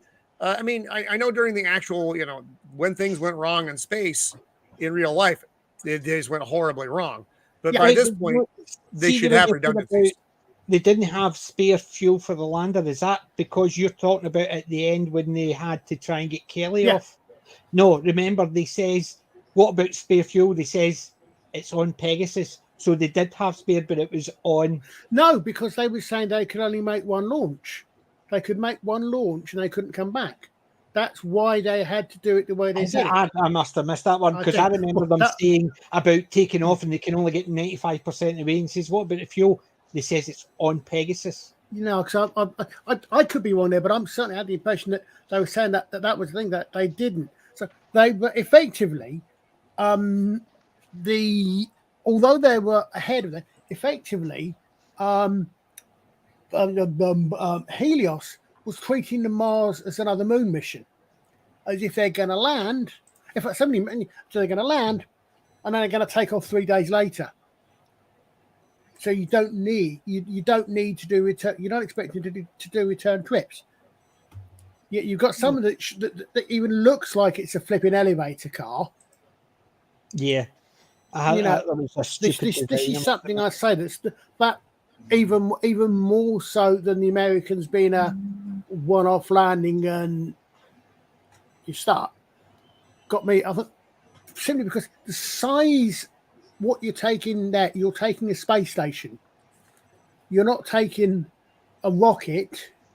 You're taking a space station. So it's going to have the space, if you pardon the pun, it's going to have the capacity, at the very least, for more fuel. And probably, you would do all this stuff. Why do you only want 2 people to be able to go down on Mars at any one time? You're going to be there for a year and a half. Yeah, multiple landers would have made a lot more sense. Yeah. Just, I'm a military guy. You don't go out with one asset. No. So It's sounding more and more like they lost a science advisor somewhere along the way because. Well, possibly. Season 3 was it was a weaker season anyway. But yeah, these points are all good, and you're right. They probably did, or maybe they fired someone because they didn't like what they were talking about. Because that never happens. I can see, in a way, the NASA and the Russians, but the Russians, we never do find out, I don't think, what the Russians' plans for landing were. No, we don't. We know they had assets aboard the ship, though, because then the Russians came to the U.S. to say, hey, can we borrow some of your stuff? Margot, you're going to, so we're going to get you. I'm just saying, we don't know if they'd intended to, if they had a lander or what. I'm amazed when you look at the ship. I think they probably had a lander. That looked to me quite reminiscent of Apollo. But you've got something this big, and you're still not going to try and do it. I wonder if, though, from the American point of view, you get these things they suddenly had to push up 2 years ahead. So would that have possibly made them take risks they might not otherwise have done? I don't know. If they'd actually gone in 96 instead of 94, might they have originally had a lander of some sort as well? Don't know. But it was never. That's entirely possible. Yeah, if there's a deleted scene somewhere in our made-up timeline. Yeah. But if there's a deleted scene somewhere, yeah. But it makes less sense for Helios than it does for the U.S. Helios should have had more than one lander. That was stupid, and that actually doesn't make sense in context of all the stuff that they thought of. Yeah. They didn't think they would need more than one lander. But whatever. I think it says a great deal about the quality of this show that we are having these arguments. That's true. We're getting kind of into the nitty gritty. Yeah. They're not arguments; they're discussions. Yeah, we're having these discussions, but our talking points are a lot of our talking points are little things, basic in effect. Yeah. And that's what's good about it, because if you had something that was so big, they would be glaring. These ones are so small that they're glaring because they're tiny. You're sitting there thinking, "This is a great." But look at that. It's like watching Daniel Boone, and he's got a Colt 45. You're sitting there thinking, the rest of it could be great, but if there's a wee teeny thing, you sit there and go, yeah. And that's the thing. It's just because the rest of it just drags you in. If the rest of it was mediocre, all these things would bypass you because they wouldn't drag you in to the point you would notice them. And I suppose that's the way it is. the better On the- it is, the more you notice the wee things, because Yeah. the big things are all taken care of very well. On the other hand, it's such a good show that we're doing a review of it and ours isn't. Hmm? This is not a review. This is a critical Discussion then. Yeah, He's putting the We're hat back talking on. about it Damn and ours isn't. that's it. I am very apolitical, Russian, American, American. I'm very apolitical. What I Well, liked was the glaring You difference mean between NASA the stands? bases. Actually, though. I've worked out what NASA actually stands for. Yeah. Not another Soviet agent. Oh, Oh, see, that's God. good. Well, That then, one's What actually makes you in think I'm a context with the Soviet show. That one's agent that good. works? What do you think? What makes you think I'm a Soviet agent that works for NASA? So what I thought was cool was one of the glaring differences between the bases. So you had the NASA base, which they have their own problems now because they have the Russians with them. They was never meant for this many people, and Yeah, so and now you're they having did to that. cut down. They have the issue with the CO2. Mhm. They aren't getting enough water. They're just having all kinds of The problems. smell in the and toilets. and the smell in the toilets. Yeah, they go All and right, going who's back to that? the I'll sanitation give you 3 station. hours. I'll give you 3 hours if I And then there's the Helios base, which by Oh, yeah. comparison is glorious. They've just got all kinds of space. Well, and I know the gravity on Mars there is, I think, slightly less Right, than Roman. Earth, but not Yeah, a lot it's- less, right? Roman, It's almost to make, comparable. Third or 2/3. Hmm. Roman, to make a reference to the Helio space and that, judging what I know Colin likes new Captain Scarlet, but did they get the ideas for those vehicles out of new Captain Scarlet or what? Judging by the size of them. I was immensely disappointed that none of them found a mister on base. I must admit. Yeah, you got a good point there. You got a good point there. They obviously went. Do you they know what obviously the went- they American? obviously went Do you know what the the other- American vehicle reminded me of? A Humvee Mhm. from the They- side when they- they were going to actually Yeah. in the North Korean when they were driving up in the park. It looked like a Humvee set. Yeah, but compared to the American ones, to that must have. Yeah, that's Helios. Yeah, how Clearly- much do you think they Clearly, spent on that? clearly, they all went to the other side of the Mars. They all went to the other side of Mars to the Spectrum mission. And then there's Kelly. See, I like her Worried. character. She was really good. Her character was really good, right up until the part where Or she she wasn't. had the affair, and obviously she was sleeping with or staying awake very loudly with the Russian. Mm. However, do you not notice after the Russian died, suddenly she seemed to be pregnant? I never Yeah. noticed it up until that point. It was Well, there almost was a- like, did they just skip They had 4 a months? time jump. It- So it- remember, you have. it was Let's quick. go It's back. just Let's go back. weird. So remember, Mars is just like anything else. Now everybody's fighting for resources because that's what everything comes down to ultimately. Yeah. Where the Americans are is not the right spot. Where Helios is the right spot because the Russians have been mapping out Jesus potential Christ. water sources. And this Something is bad where happened? Hmm. Danny screws the pooch. And so the Russians are now teaming with the Americans. They're drilling for water. And Danny, who's already had issues with Ed at this point because Danny's on drugs. He's basically hung out. He's not in a good way and should have never brought him, but is what it is. So he's supposed to be monitoring the drill pressure while they're going down so that they don't have an overload of the system and then things go horribly wrong. Well, he's monitoring it, and the dude who's supposed to be with him wanders off, and He was going to fix something and asked him to keep an eye on it, remember? Yeah.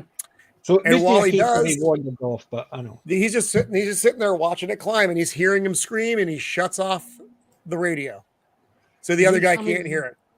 And the other guy comes back in, and everything's red. It's getting ready to blow. He turns it back on, and then it blows, and it causes the caverns to cave in and causes a massive landslide, which kills 3 of the people.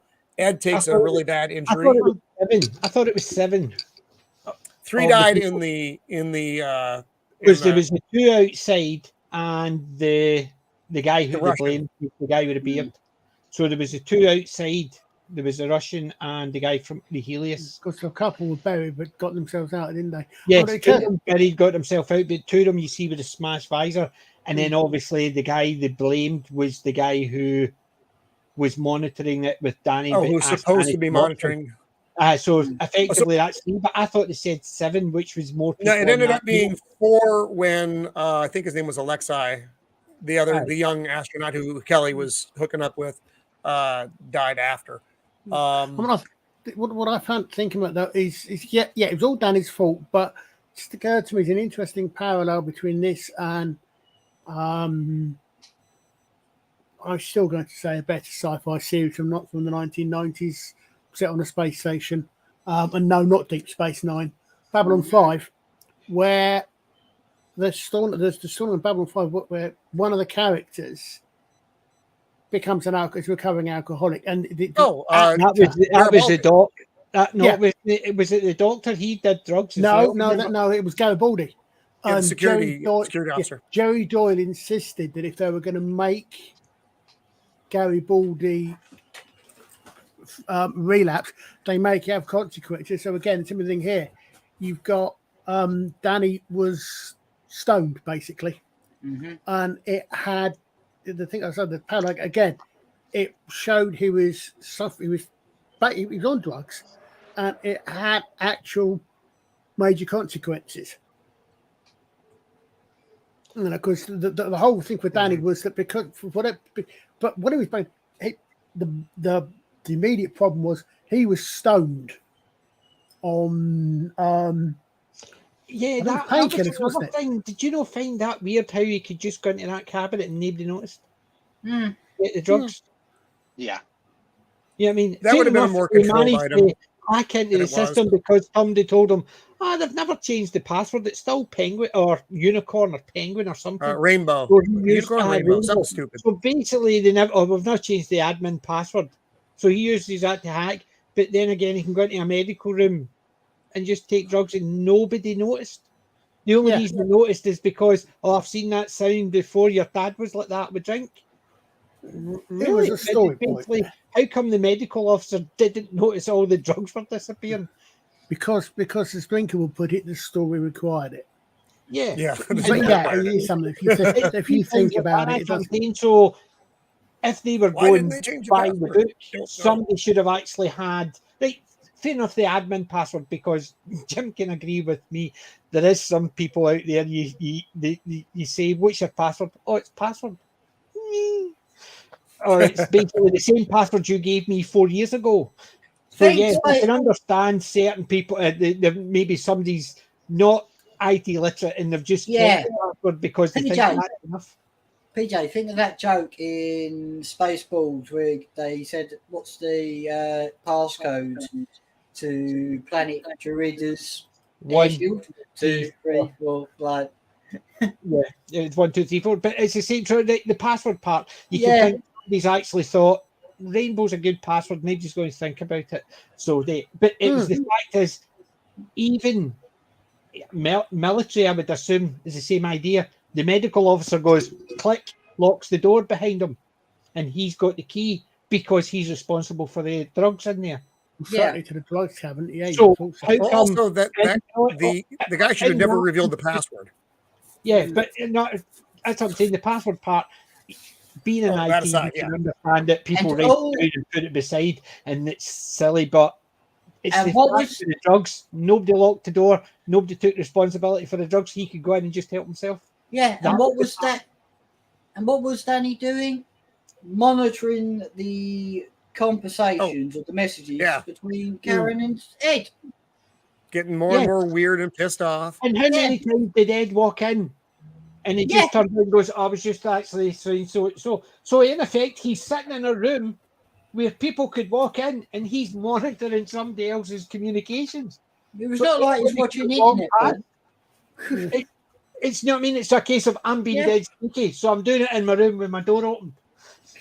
I'm looking at somebody else's monitor and nobody accidentally walks past in this small unit and he's watching somebody else. Right, fair enough, Helios is a bigger unit, but you know what I mean? It's not as if it's vast. It's still cruise quarters, I would assume they're all like. So people are walking past and they can't see him with his door open or a glass in the window.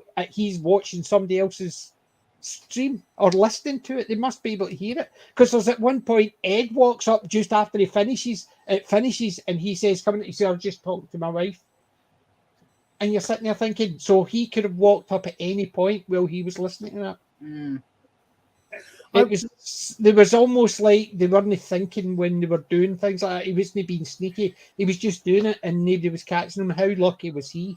I would, as a possible slight counter to that, suggest that it's something that was never actually go for reality. That's something that's never pointed out. That perhaps if you're in a situation like that, you might have a heightened sense of privacy, so you deliberately don't look in someone's door. You know, yes, but you can still, you should be possibly. able to still hear that he's listening to. Yeah. Voice and stuff like that. I mean, Not definitely. even I mean, as I said, I can offer a unique perspective on this. Yeah, Having yeah, been yeah, on but- naval ships, which is not unlike, there is no privacy. No. There is literally no privacy, and it's not you're trying to avoid looking here or there. It's just, if everything just is, you assume you are always there to the world. If you're looking at a private email from your wife, assume some asshole is looking over your shoulder. It's just, that's the way because everything's cramped. Unless you're a no shit private office, which 99% of the people on like this do not. Although this ship was different in that regard. They did have more private quarters. Yeah. So, because it was built, point, which gave them a certain advantage in that respect. So I don't know why Danny was in such, unless Ed had just walked in these quarters to Danny was viewing that, which was a little bit of a breach of etiquette on. Kate in his Eternal says they wore headphones. I can't remember any time Danny was listening to it. He was listening via headphones because we could hear it. So obviously it was implied that he was just sitting there listening to it. And even when Ed was talking to Karen, he was just talking over the. I mean, there was no headphones on, and so yes, but it was just the fact is it just seemed weird because in a cramped space, even though Helios is big, it's still there must be all the crew quarters together. Yet he was actually hacking in. He wasn't being sneaky about it. He was just listening to it and sitting back. Anybody could walk past and see his screen. And how come he's got Ed and Karen on his screen? That type of thing. Or how come I can hear him and you can hear it as they're walking past the door? Because Ed obviously just walks in after he's been listening to their conversation. Yeah, it wasn't that fortuitous. It stopped 2 seconds before he walked through the door. It was that type of thing. It was almost a case of, would you not think he's sneaky with his drugs, but he's no sneaky with other stuff that can get him into more trouble. Yeah, that point. Yeah, I wanted to bring up a point too. There's 2 observations I'm making as an outside observer to you guys discussing this series that I haven't seen. They're still in the middle of a Cold War, right? Yes. Yep. And I know that there's at least one passcode technology that requires everyone to carry around a mathematically synchronized fob. And that fob produces a new passcode every 15 seconds. So you never have to memorize a passcode. Everybody's synced with their passcodes, and the passcode on the fob allows everyone to access. Each individual without a certain type of fob wouldn't be able to access certain areas. Yeah, right? because I worked for Motorola in the 90s, so roughly about the same time. And yes, the guys had their basically fob, which would constantly they pressed as a button and it generated code for the next 17 seconds. Right. It's basically the same idea. Yeah, so even in the 90s, basically that was a thing. Yeah, and they've obviously, their technology is slightly more advanced because in the 90s, they've got cell phones and they've had video phones prior to that. because obviously they're implying that Yes, all the tech move faster. move faster because of that. So they've got cell phones in the 90s, and you're not talking about big bricks, you're talking about wee flip phones and stuff like that. So so if we have these things in the 90s, why wouldn't they? Right. And the other point I wanted to make too is that on a mission like this with a medical staff, and they're worried about nutrition, they're worried about psychological stability, they're worried about mission priorities. The doctor would be doing blood tests like every 3 days to check that everybody was still up to snuff. So how this guy wound up as a drug addict on a mission of this standard is just Hollywood nonsense. Exactly. And in fact, that's what I'm saying. Even something simple like the doctor not locking the door, and he could just walk in, take the drugs that he wanted and walk out, and nobody noticed. Yeah, there should be at least medical screening. Half of those big that whole tray of drugs, some of them are missing. I wonder where they went to. Yeah, I mean, it's implying it's not just happened overnight. It's weeks. This has been going on. He's been building up because he has to take more and more. The doctor never noticed all these tablets are disappearing. Also, there's also the reality that they have a foreign national group in their midst, right? The captain wouldn't order higher security ranges. We're at apples and oranges at this point. Yeah, the Americans and the Russians are sharing. Helios is separate, so it's and that's where the kid with the drug problem is. Okay. I missed Helios that point. Private organization. It's a private organization. Well, I did want to bring up just a little bit of the loosey-goosey way that Dev runs his company. Remember, they're not on as strict a structure, certainly as the military. But you would still think but as a the doctor stuff, I think, I think that would still. That's all I'm saying. As a medical, they would even if they're not doing it via the military thing, they would have to be doing it via medical. And as Stephen says, why wouldn't they be doing tests just to make sure all their crew is up to snuff? Especially the ones that are doing the stressful stuff like flying in space. Yes. And but your pilots, you guys who are pilots, just in general, not everyone's on another planet. Also, I mean, there may be effects to bloodstream that they can't even consider because they've never had long-term missions on Mars. So So Ed and Danny are down in the structure gets buried. So it's just the two of them down there for after the landslide happens. And Danny is trying to tell Ed that he slept with his wife. And as he's getting ready to do that, the rescue team, I think, they come in from under. That's when the bombs explode.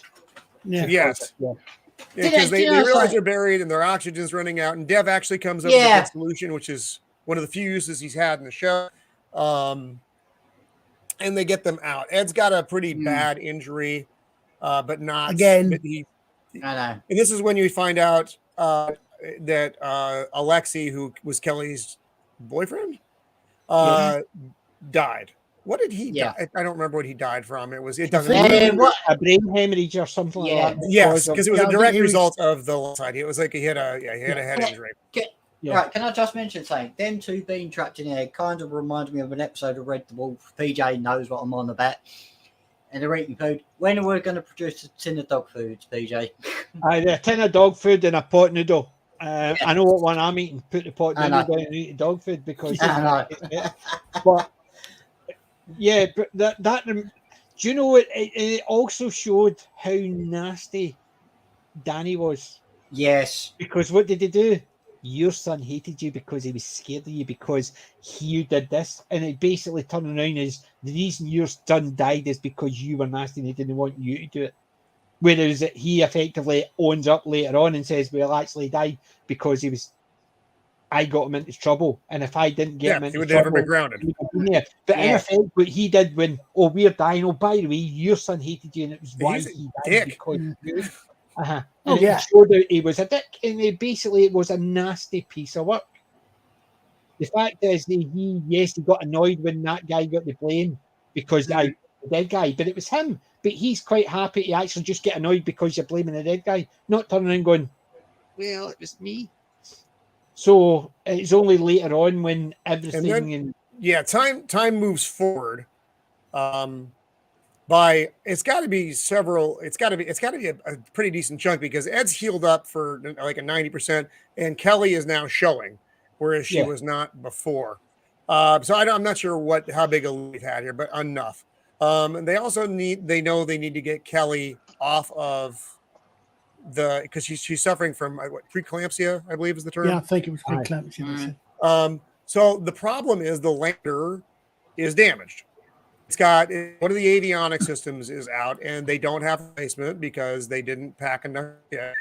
And They'd have to dig it where out. can we get Yeah, one of they these? didn't pack the one thing that they needed Yeah, to make sure it Literally worked. the one card. So like, well, where can we find one of these cards? And they're like, well, that's actually a pretty common one. And it was like the satellite or the drop ships that they were sending to Mars just as pros. So like, well, how many of these It was probes are out basically there? it was a very common Russian thing. And Yeah. the Russians were giving it out to anybody who wanted. Oddly it. enough, the Russians have got one. So they're on their and this was I found the scene mildly amusing. When the episode starts, you're with the I think it's the next episode. You're with the cosmonaut. I don't know if it was. Did Yeah. it start with the cosmonaut or not the cosmonaut? The The North what do they Korean. call them? They It's call Are they him. cosmonauts? They still called him a cosmonaut. North Korean. Yeah. They still called But he's him a North cosmonaut. Korean. So It he's got this starts with him, but- weird dude in the beginning of a ship, and you have no idea what's going on here. No, you It's haven't, like- because if you think about You it, see the the end of craft. the end of the previous episode, they turn up and they've got there to the Korean one, and they're just about to go Oh in. yeah, yeah. It's the And then the backstory. You get the Korean backstory turns first. up Yeah, and yeah, puts yeah, the yeah. gun at him. You see the footprint, and then Yeah. they go out, and then he comes out. Yeah, And then they go and that's to the- yeah, because they're there. They get to the site. They're getting the part, and then there's this North Korean with a gun, and you get his whole backstory. He got there. He crashed, and Another his partner montage. died in the crash. And he's just been there alone in this tiny little space, doing his little cosmonaut duties. And he's to the point where he's gonna kill himself. Yeah. And that's why he's outside with a gun. He wasn't doing it to defend the station. He was doing it because he was going to kill himself. And then suddenly there's two people there. It's like, basically, step away from my base or something to that effect. And then Oh, they he actually, might call- The fact that he's just doing that, and he's not even saying anything. He's just, and they're going, because they're on different frequencies. oh, that's So what they he's can't hear going, each other. They can hear each other. each other. He's just going, and they're going, and they did nothing. They couldn't And what see what you might call the gulag to be. Yes. So it was the Russian commander whose name I don't recall, and Danielle, the American commander, who were out on this mission. Was it not and- Alexei? Was he not It wasn't- Alexei? They can't all be named Alexei. No, but I think he was Alexei. I don't think the Did I, boyfriend. have was I Alexei. mixed up my Russians? I thought the At least commander. it wasn't I probably Sale have. at the end of the last night. Alexis Sale. So, Yeah. he's got him basically sitting down against a rock, just waiting. It's Grigory. I think it's Grigory Kuznetsov. I think it's the Russian commander. He could very I well think be. that's Grigory. I will concede the point because I just don't know. Because I think that's the actor. Look on IMDb. But so Danielle's like pointing to the sky and saying home, not that he can hear it. And then she starts doing, and because they're trying to figure out how they can de-arm the guy and get what they need to Yeah. get done. And she's like, well, maybe we don't need a gun. And she starts doing a drug. And while she's doing the drawing, the Russian freaking ambushes the Korean, takes the gun, and then they take the part and they're on their way back. And I thought that was a very funny scene. I thought the whole bit with the Korean, because he's just like some dude trapped on it, has no idea anybody else is there. I don't know. I don't know why I thought it was funny, but I thought it was funny. Yeah. And then when they bring him back to the base, they're like, it's like, what are you doing? You got another guy. And we don't think we've even ever know his name. Yeah, that's it. They do know his name because Ed can speak North Korean, that's right. Yeah. Yeah. because he just sort of smiles and Strangely right. out of nowhere. and they all look at him and he says, "I learned it when I was actually over there." But the three Russians, Alexei was the boyfriend. Grigori was the commander, and Dmitri was the doctor. Okay. So many I said references, so little time. IMDb is great, as you said. But no, yeah, I just wanted to. he spoke to him, and it wasn't a captain or a major. He was something like a lieutenant. He Someone basically said his disposable. name was- Yeah. yeah. Stephen, go ahead. There was a thing I wanted to bring up. I looked up on the internet the history of 3D printing, and I'm surprised. Did the show not include this technology? Nope. That Nah, seems wasn't. really like a big misstep, considering 3D printing has been prototyping since 1971. Wow. And one would think that technology would have advanced That like would have solved lightning for the space too many industry. problems, Steve. Steve, you're giving the writers ideas if they're watching this channel. Well, let's hope they're good ideas then. Maybe they will have it fixed by season 4. So Yeah, we'll be now, doing that one soon. so now they got to get Kelly Legion off. Gill. Legion Gill. That's who he was. Legion Gill. Yep. Oh, the guy, the Korean. Yep. Yeah. So they got to get Kelly off Mars and back to Phoenix in a lander that's designed for 2 people that doesn't have enough fuel. Mm-hmm. And so they get very creative with how they're going to do this. And who's gonna pilot the- Fortunately, it just happens that the Russian spacesuits can be adapted for someone who's 8 months pregnant. they're No, actually- it's not 8 months That's what he because they said. said Or seven or eight. if the baby was delivered, it would be premature, but it's Yes, not. we'll Right. say just, They were implying like a too couple of premature. months. oh, Uh-huh. yeah, 7 or 8 months, but seriously heavily, I think is the word I'm looking for here. Yes, But but someone who yes, has as you said, is because, but it was because the Helios suits were a solid front and Oh, back. right, yeah. The American suits, same idea. They had the solid front and back, whereas the Russian suits, they were the material. So Oh, they were yeah, fair softer. enough. Okay. That was why it wasn't a case of they could be adapted. It was just that they didn't have a solid front, which means that the bump wouldn't be compressed. Right, now. that's Gordo not nice. fist. Gordo lost all that weight. That was unkind. I liked Gordo. But his suit would have fitted her probably twice. Probably, yeah. So their big plan is to use, I mean, what fuel is in the lander. And this, I thought this last scene was pretty hokey myself.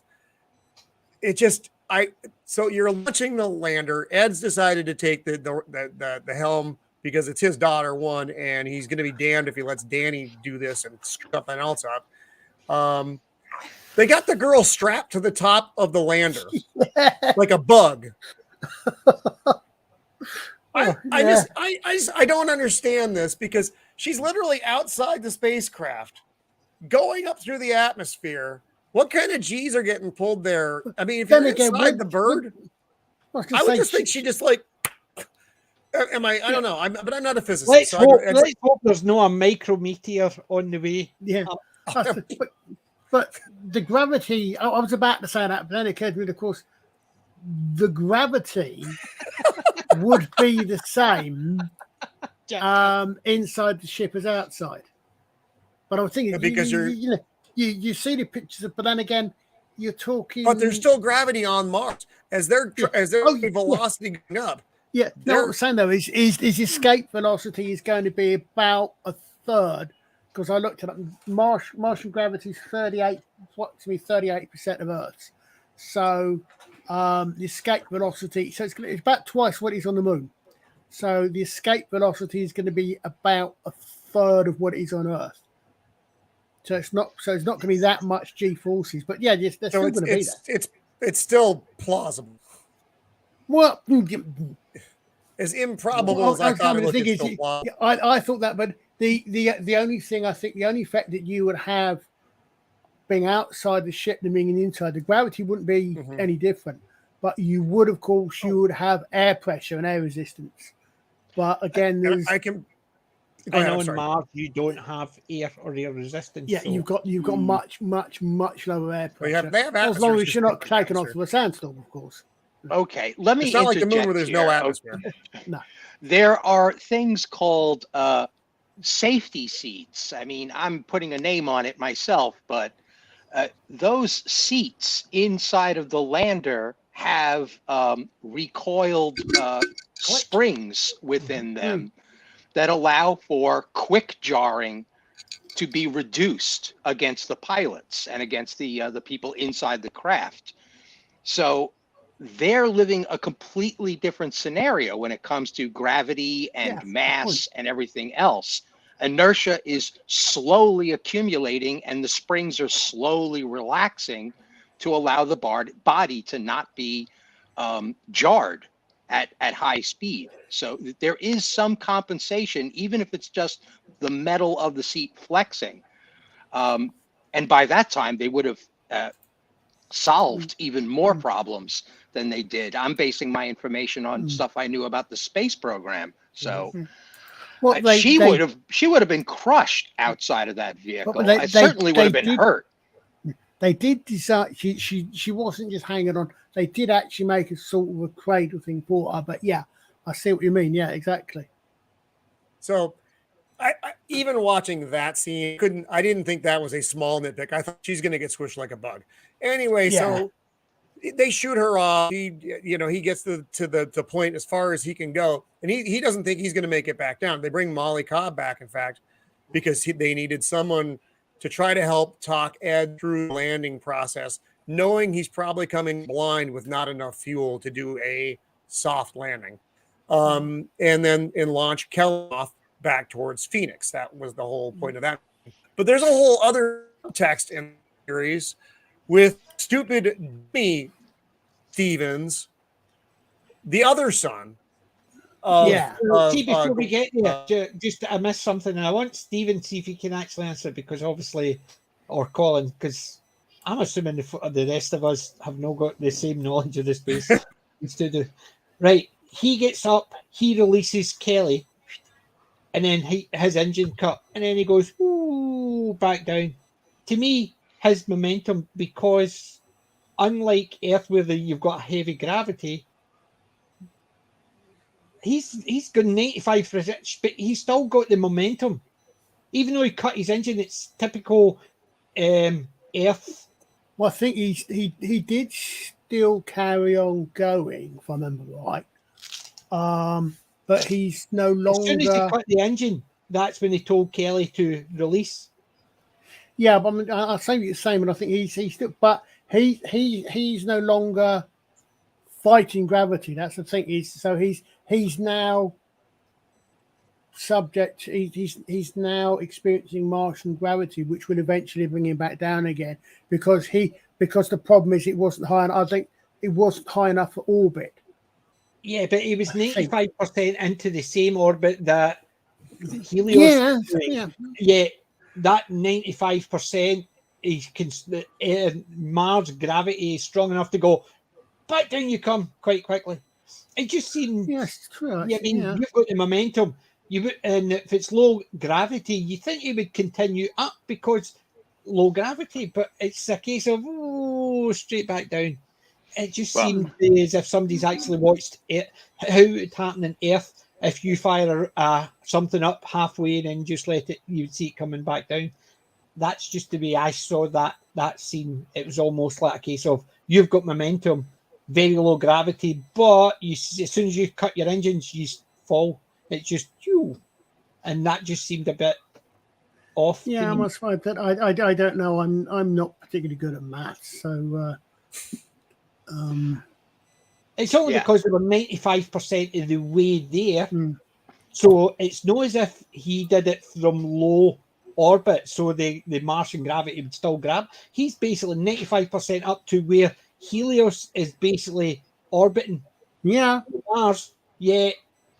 As soon as he gets 95% of the way into orbit, he suddenly gets dragged back down as if he's on Earth again, and he gets dragged down quickly. Yeah, that seems to be they wanted to visualize some sort of heroic or tragic moment. Yeah, that's what I've said a few times. It's almost it's the visuals. Like, for instance, anytime they're doing the race to, I mean, they've got the rockets flying all the time because they don't want the rockets just to be flying as if they're just on their own, but they have to always have the flame behind it to show it's accelerating or it's going. Even if it's maximum, it's still got the flames going. And that's what I was saying earlier. It's all a case of if somebody said, "No, you need that because it looks better." And that's these fans actually did that. They did it properly. They had their burn off and then shut them down, and then spin around and light it up again for deceleration. I kind of expect. Well, so I expected. I wouldn't have been entirely surprised if it had been Danny that flew that, and his redemption for what it was would have been he hadn't survived. I half expected that. Okay, so see, I like that part where he turns around and says, "You ain't getting your redemption by putting my daughter in." I agree. Yeah, I mean, again, nothing wrong with that. But I say, but I kind of half expected it to be okay from that point of view. So he actually gives his life to save her. But as you said, I mean, then you. And I'm glad he didn't get the chance. Yeah, and see Gordo's other son. Oh, then we have Gordo's other son, the other fucked up Stevens kid. Yeah, this is the storyline that utterly confuses me. I hated the storyline so much. That was ridiculous because it's all conspiracy because they didn't really go. His mom and dad went, and he thinks they were in the conspiracy about going to space and landing on the moon because these people told him, "Oh, it never really happened." And you're sitting there thinking, they're basically like NASA terrorists, Stephen. You haven't seen it, but they hate the space program and everything it represents. So they're like a little homegrown terrorist cell that wants to destroy the Johnson Space Center. They convince the son of Gordo to join them by telling them that that's all fake. It never really happened. It was all filmed in a set. Yeah. So in effect, your mum and dad didn't really go to the moon, even though you've grown up with them, and they died in the moon, but they got killed, and that was just all publicity. They tried to convince him that they were in Capricorn 1. Yeah. But the thing is, what can we do? I mean, unless I skipped and missed something. Well, you did. You had an astronaut on that team. That's not quite accurate. The bomb to me seemed totally out of nowhere. I mean, they escalated rapidly.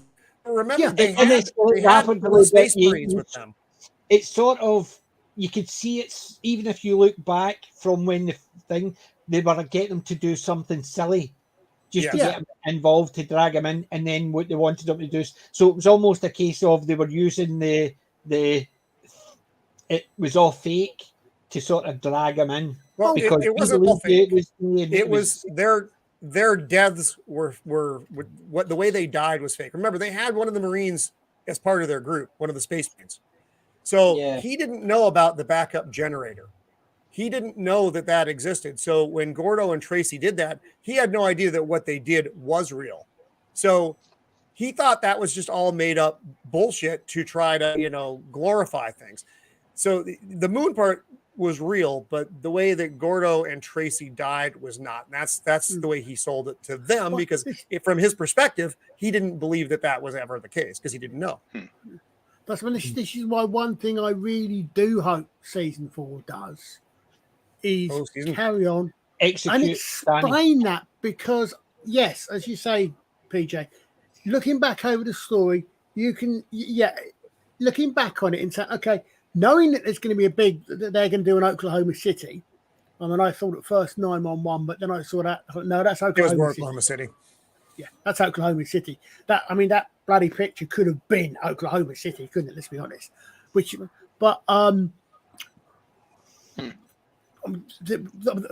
me, the 911 bit for me was Molly going back inside. And I thought that to me, kept going back. When she was going back in, that to me was shades of 9/11. Because of the I agree. That's what it looked like to me as well. Yeah. But also the fact that they had dust all over their face. I think if you look historically back at any movie or TV show where there's been an explosion of a building exploding, you always see the actors and actresses, there may be a bit of dirt in their face Yeah. or a smudge. Well, Nothing it's since obviously what happened in 9/11, or as we call it, September the 11th, because 9/11 over in the UK is completely different from 9/11. not over- anywhere outside of America. I think it's not. I think. I it's know not. that's what I'm saying, but to us it's 11/9 because we do our dates differently. So 9/11 is basically October, 9th of September. August, September. So it's just weird. It's just obviously we do our 9/11 is 5 days after Guy Fawkes, after Remembrance Day, or Guy Fawkes Yeah. Day. But it's basically But- the UK do their dates differently. So when you say 9/11, people actually think that the 11th of that's what I'm saying. No, It's, yeah, funny. I've got a feeling actually that most of the rest of the world outside of America does it that way. I'm not sure which way. I've got simply because I'm sure I've seen that somewhere mentioned in context of the Americans that they do it that way.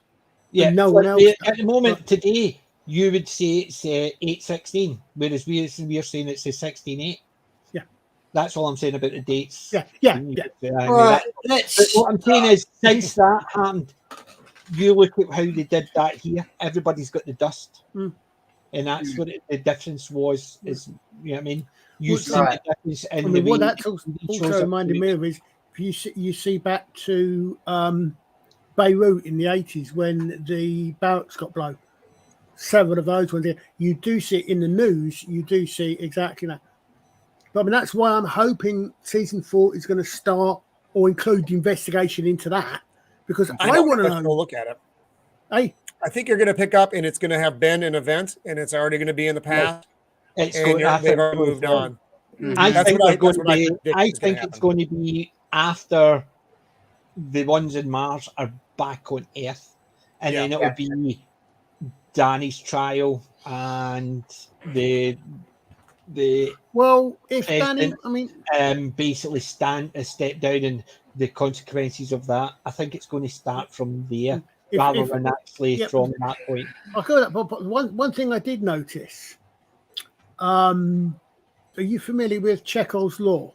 Nothing to do with Star Trek. Oh, you've Chekhov- lost me then. Chekhov's law. It's to do with storytelling and plays. It's I think it's Anton Chekhov. Right. If you see a pistol in Act 2, it must be used in Act 4. I'm aware of it. They now. I didn't realise buried the pistol, but they left a wrench. They left a wheel wrench marking where that pistol was buried. So that pistol's going to get Oh, used. So that So pistol. is Danny going to find it? This is what Bloody I'm hope wondering. so. Is I say, if you follow Chekhov's law, that pistol is going to come back and be important. Yeah, because they Oh, would they be could, because they couldn't do the wrap up on Mars because we didn't see any of that stuff. Well, see, to me, that's a silly thing as well. They would have had to actually dig that up or remove the wrench because they've just put Danny in the area where so he could go for a walk and go, oh, there's a wrench. I wonder what's under there. Or He's Well, going the- on a the, killing uh, spree. And then you've got the hell's her name? Dear Lord, I've lost her. The character, Margot. I'm sorry. Yeah. With her in Russia now, they brought Yeah. her over. So her, in effect, because remember it's Sergei's family out, so they've swapped places. Yeah. And it's the just thing kind of is, a are they kind going of a to shit find show. out- Are you going to find out that Margot's there? Are you going to see it more from the Russian side that everybody thinks Margot's dead and Yeah. she's just doing it in the background? So are they going to start showing you now from season 4? You're going to have half in Russia with their space Oh, I program hope not. and in the US from their space program. I And I don't must even know what admit, the goals are at this point. No, I mean, I was expecting it season 3 to be the last season because That's me too. I'm not sure how They don't want to far, go into the future. how far they can go because logically, I mean, although having said that, season 1 and 2 were both on Earth, were both about the moon. So, but 3 you've got 3, but you got both of us.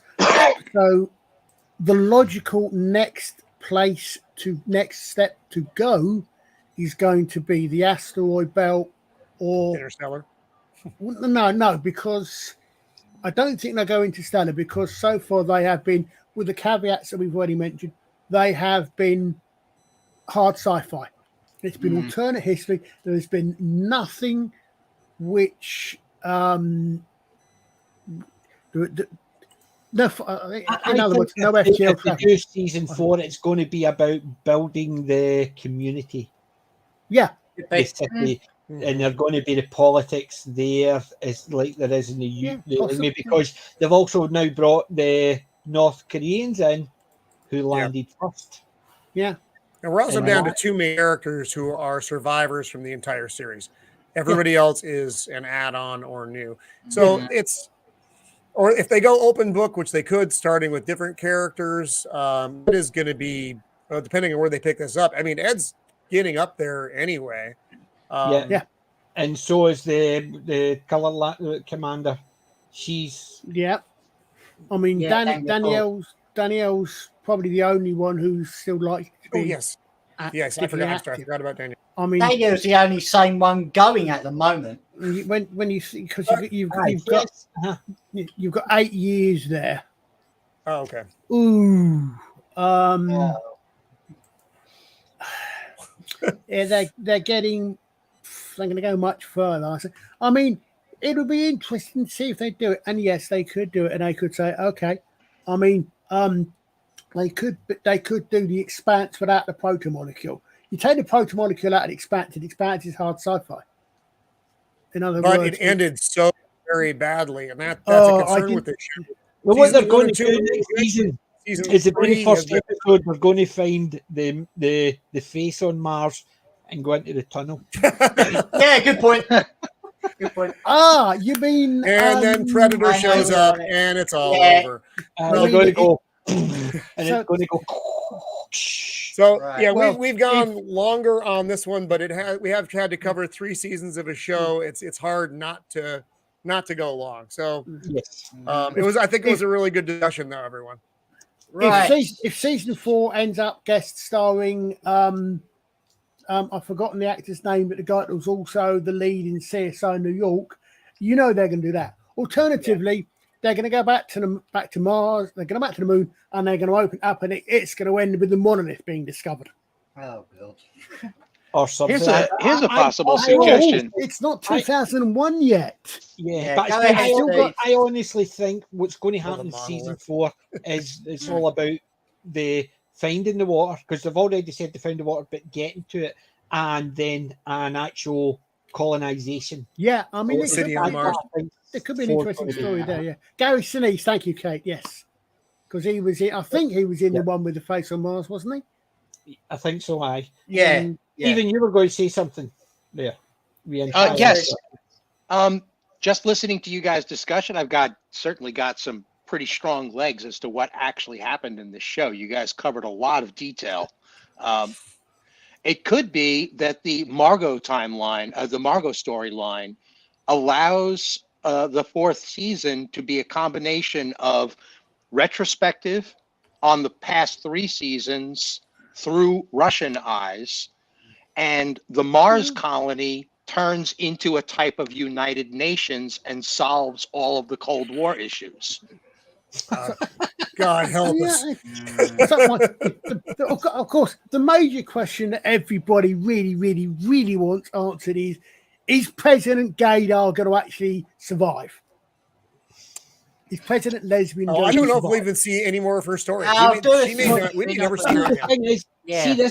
see this season. I know people were saying it's good, but it's woke. But I've been saying it's more progressive.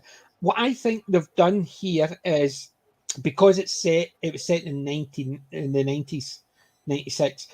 What they've done is showing it in a more negative light, because they're saying that there is the gay astronaut, and because he mentioned it when Mars was the big thing, it suddenly Mars was off the table, and it's all about that. It's almost a case of saying that if you use that, so like for instance, as a sportsman who's gay, and then it's a case of that's the main thing about the story, rather than everything about the sport that is either right or wrong. That's to me what they've done is they highlighted it in the TV show that he's taking the limelight off of Mars because of it. And then there was the bit about the president, basically, I'm openly gay, and you're sitting there thinking, how is that going to react? Because they're obviously, you've got in the 90s, you had the Democrats, because she turns around and says, the Democrats will support me. And you're effectively turning around and saying, there you go. These are the ones that are all interested in that. They're not interested in the politics because they'll support somebody from the other side if it suits them. Whereas the Republicans, this is what we stood on and this is what we are going to continue to stand on. So to me, sometimes I think it's almost negative to what the show was heading towards. When they bring something progressive out, they show the negative sides of it rather than actually. Do they The realise they're repercussions showing the of negative the side of timing. it? Yes, the repercussions of the timing. So, like for instance, they've done all the female empowerment part very well because it was all natural within the story. And you've got the president and her husband, both of them are gay, and they've decided to hide it and pretend not to be because of the time. And then they bring it out, but they bring it out in such a way that even within the TV show, they're actually all negative about how they've done it to take the limelight away from something important happening. And I think it's things like that. It's almost they're bringing that forefront, but they're in themselves. They're actually saying how bad it is, and that's what I think it's going to go. Is it going to start from there, and is it going to start going downhill because it's showing how bad everybody is? If they continue on that route, PJ, I think it will go downhill, and I don't want it to. But I if they don't want keep to pushing a either. stronger progressive agenda, then that's what the show is going to become, and then it's not going to be watchable anymore.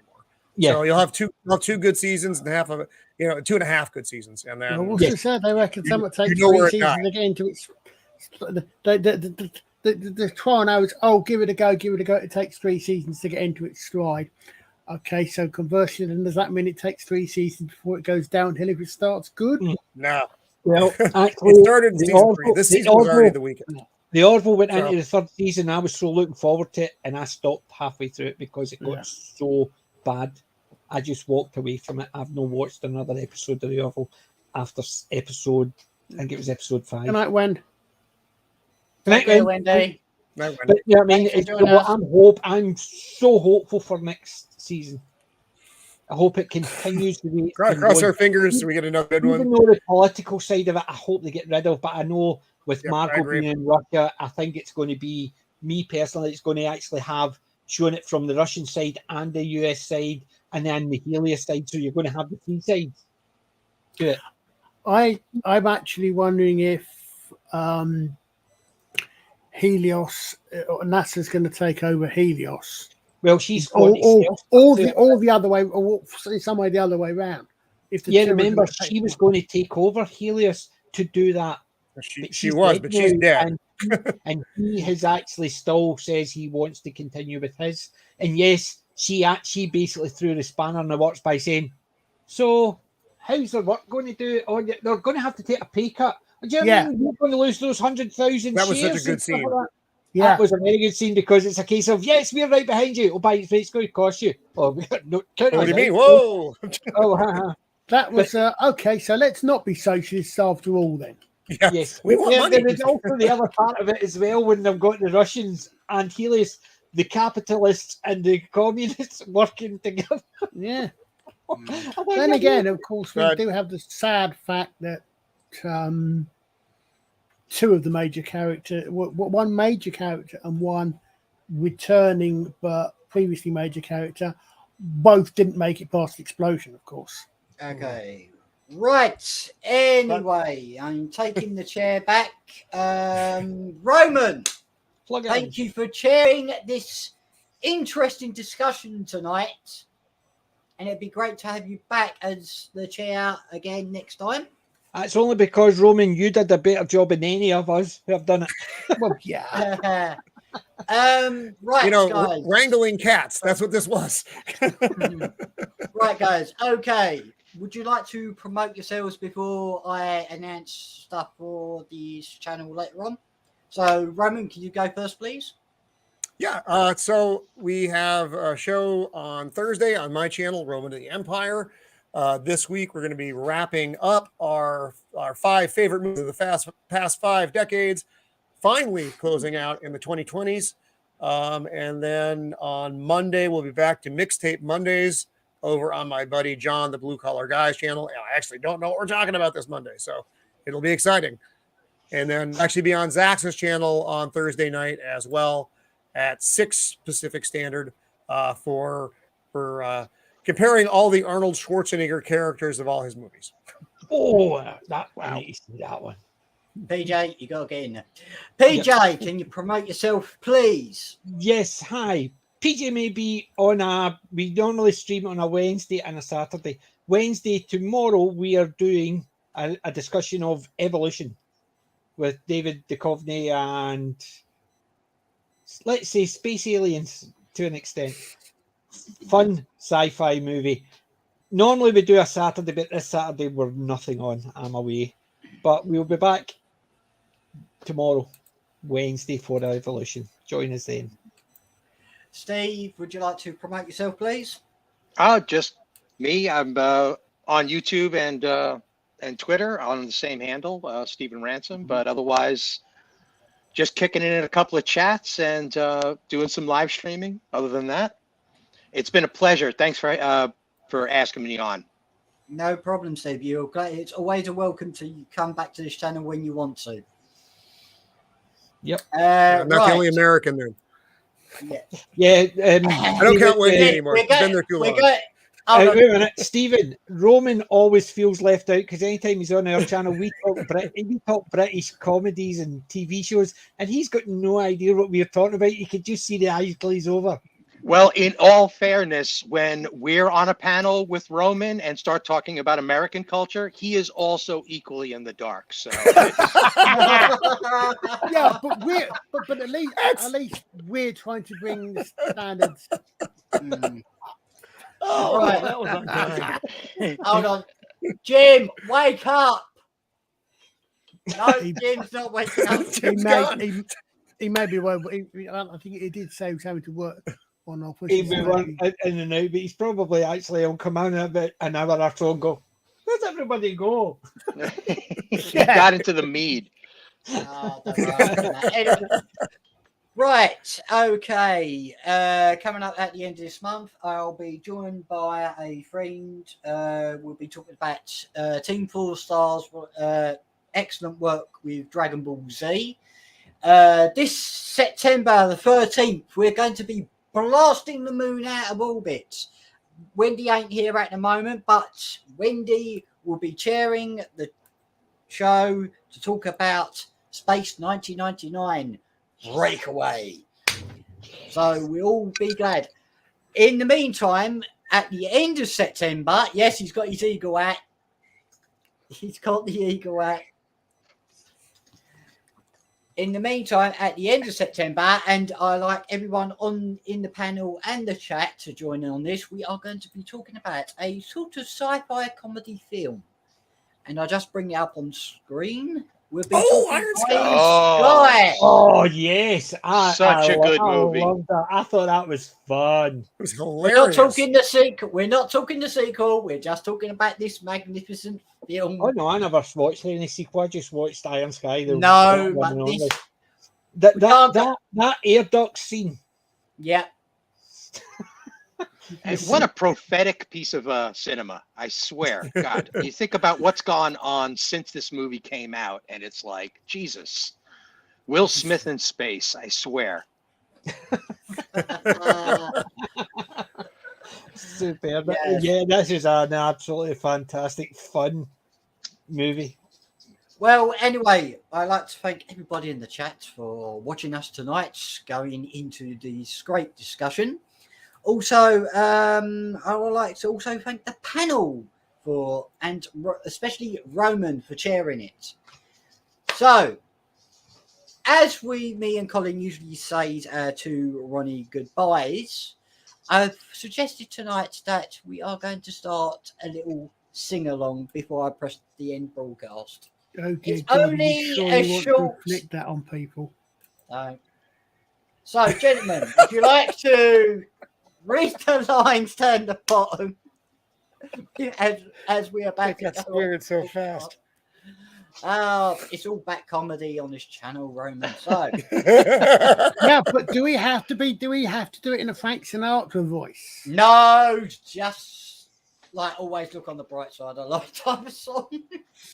Always look on the bright Right. side So- of life.